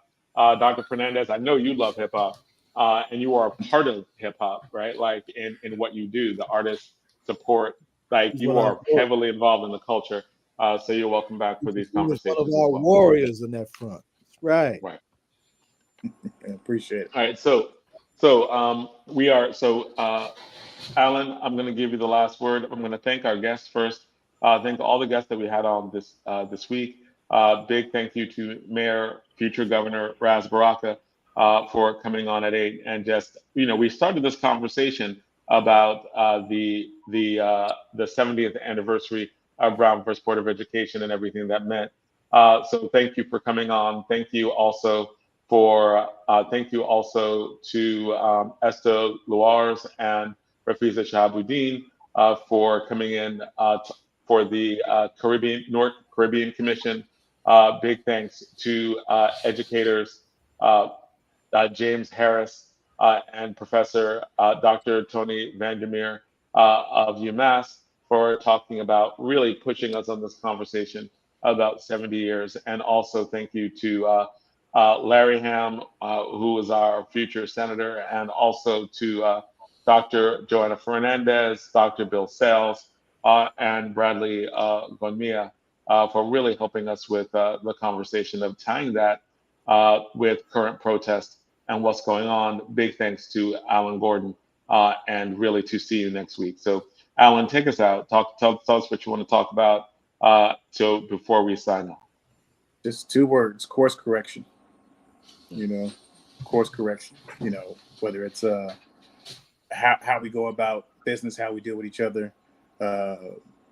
Like Hakeem expressed, culture is at the heart of what we do, not necessarily commerce, even though commerce plays its part in it, but understanding what commerce does for you, like have an intention for your money, not just to amass it, any means necessary and step on other people or get in the way of somebody else's progress. So that's just what I'm on right now, course correction. That's also on a personal level. I had to go through quite a bit to come to the conclusions that I've come to and course correcting my life in terms of what I wanted to see and how I wanted to, use my talents and what I've amassed through, interviews, reading, obviously, history, stuff like that. So, and how to present that, because sometimes books are great. Other times, video might be more effective in some manners. I'm not a podcast person, but I wouldn't mind producing one, but I don't like being on camera all that much, to tell you the truth. But even with like a lot of the West Coast stuff, being from there, a lot of what I see on the internet is just, I don't know, I don't know how to begin course correcting things that have been in motion for almost 50 years, and people are still carrying around the same mentality. Or and it's not everybody, obviously. We're only talking about certain pockets, but it tends to become the most popular pocket. We're talking about gangbanging, obviously. So Clubhouse and all these other podcasts, just with all this ridiculousness. You know what I mean? And I don't know. Like I said, course correction. That's my final word. So all right. Until next week. Before we go real quick, May 19th, 99 years of Malcolm X. We got one of the best Malcolm X scholars on the microphone here. So Bill Sales, Dr. Bill Sales. Right? Every year, pilgrimage to the grave site. Meet at African Square, 9 o'clock. 1 o'clock, we shut down 125th Street for the 34th straight year, right? And those who can will also go to the Shabazz Center later on and be hosted by my daughter Ilyasa Shabazz. So I just had to just throw that in there. Johanna, send some students to us. You get on the bus, we'll take them up there. All right. Thank you. I will. All right. Until next week.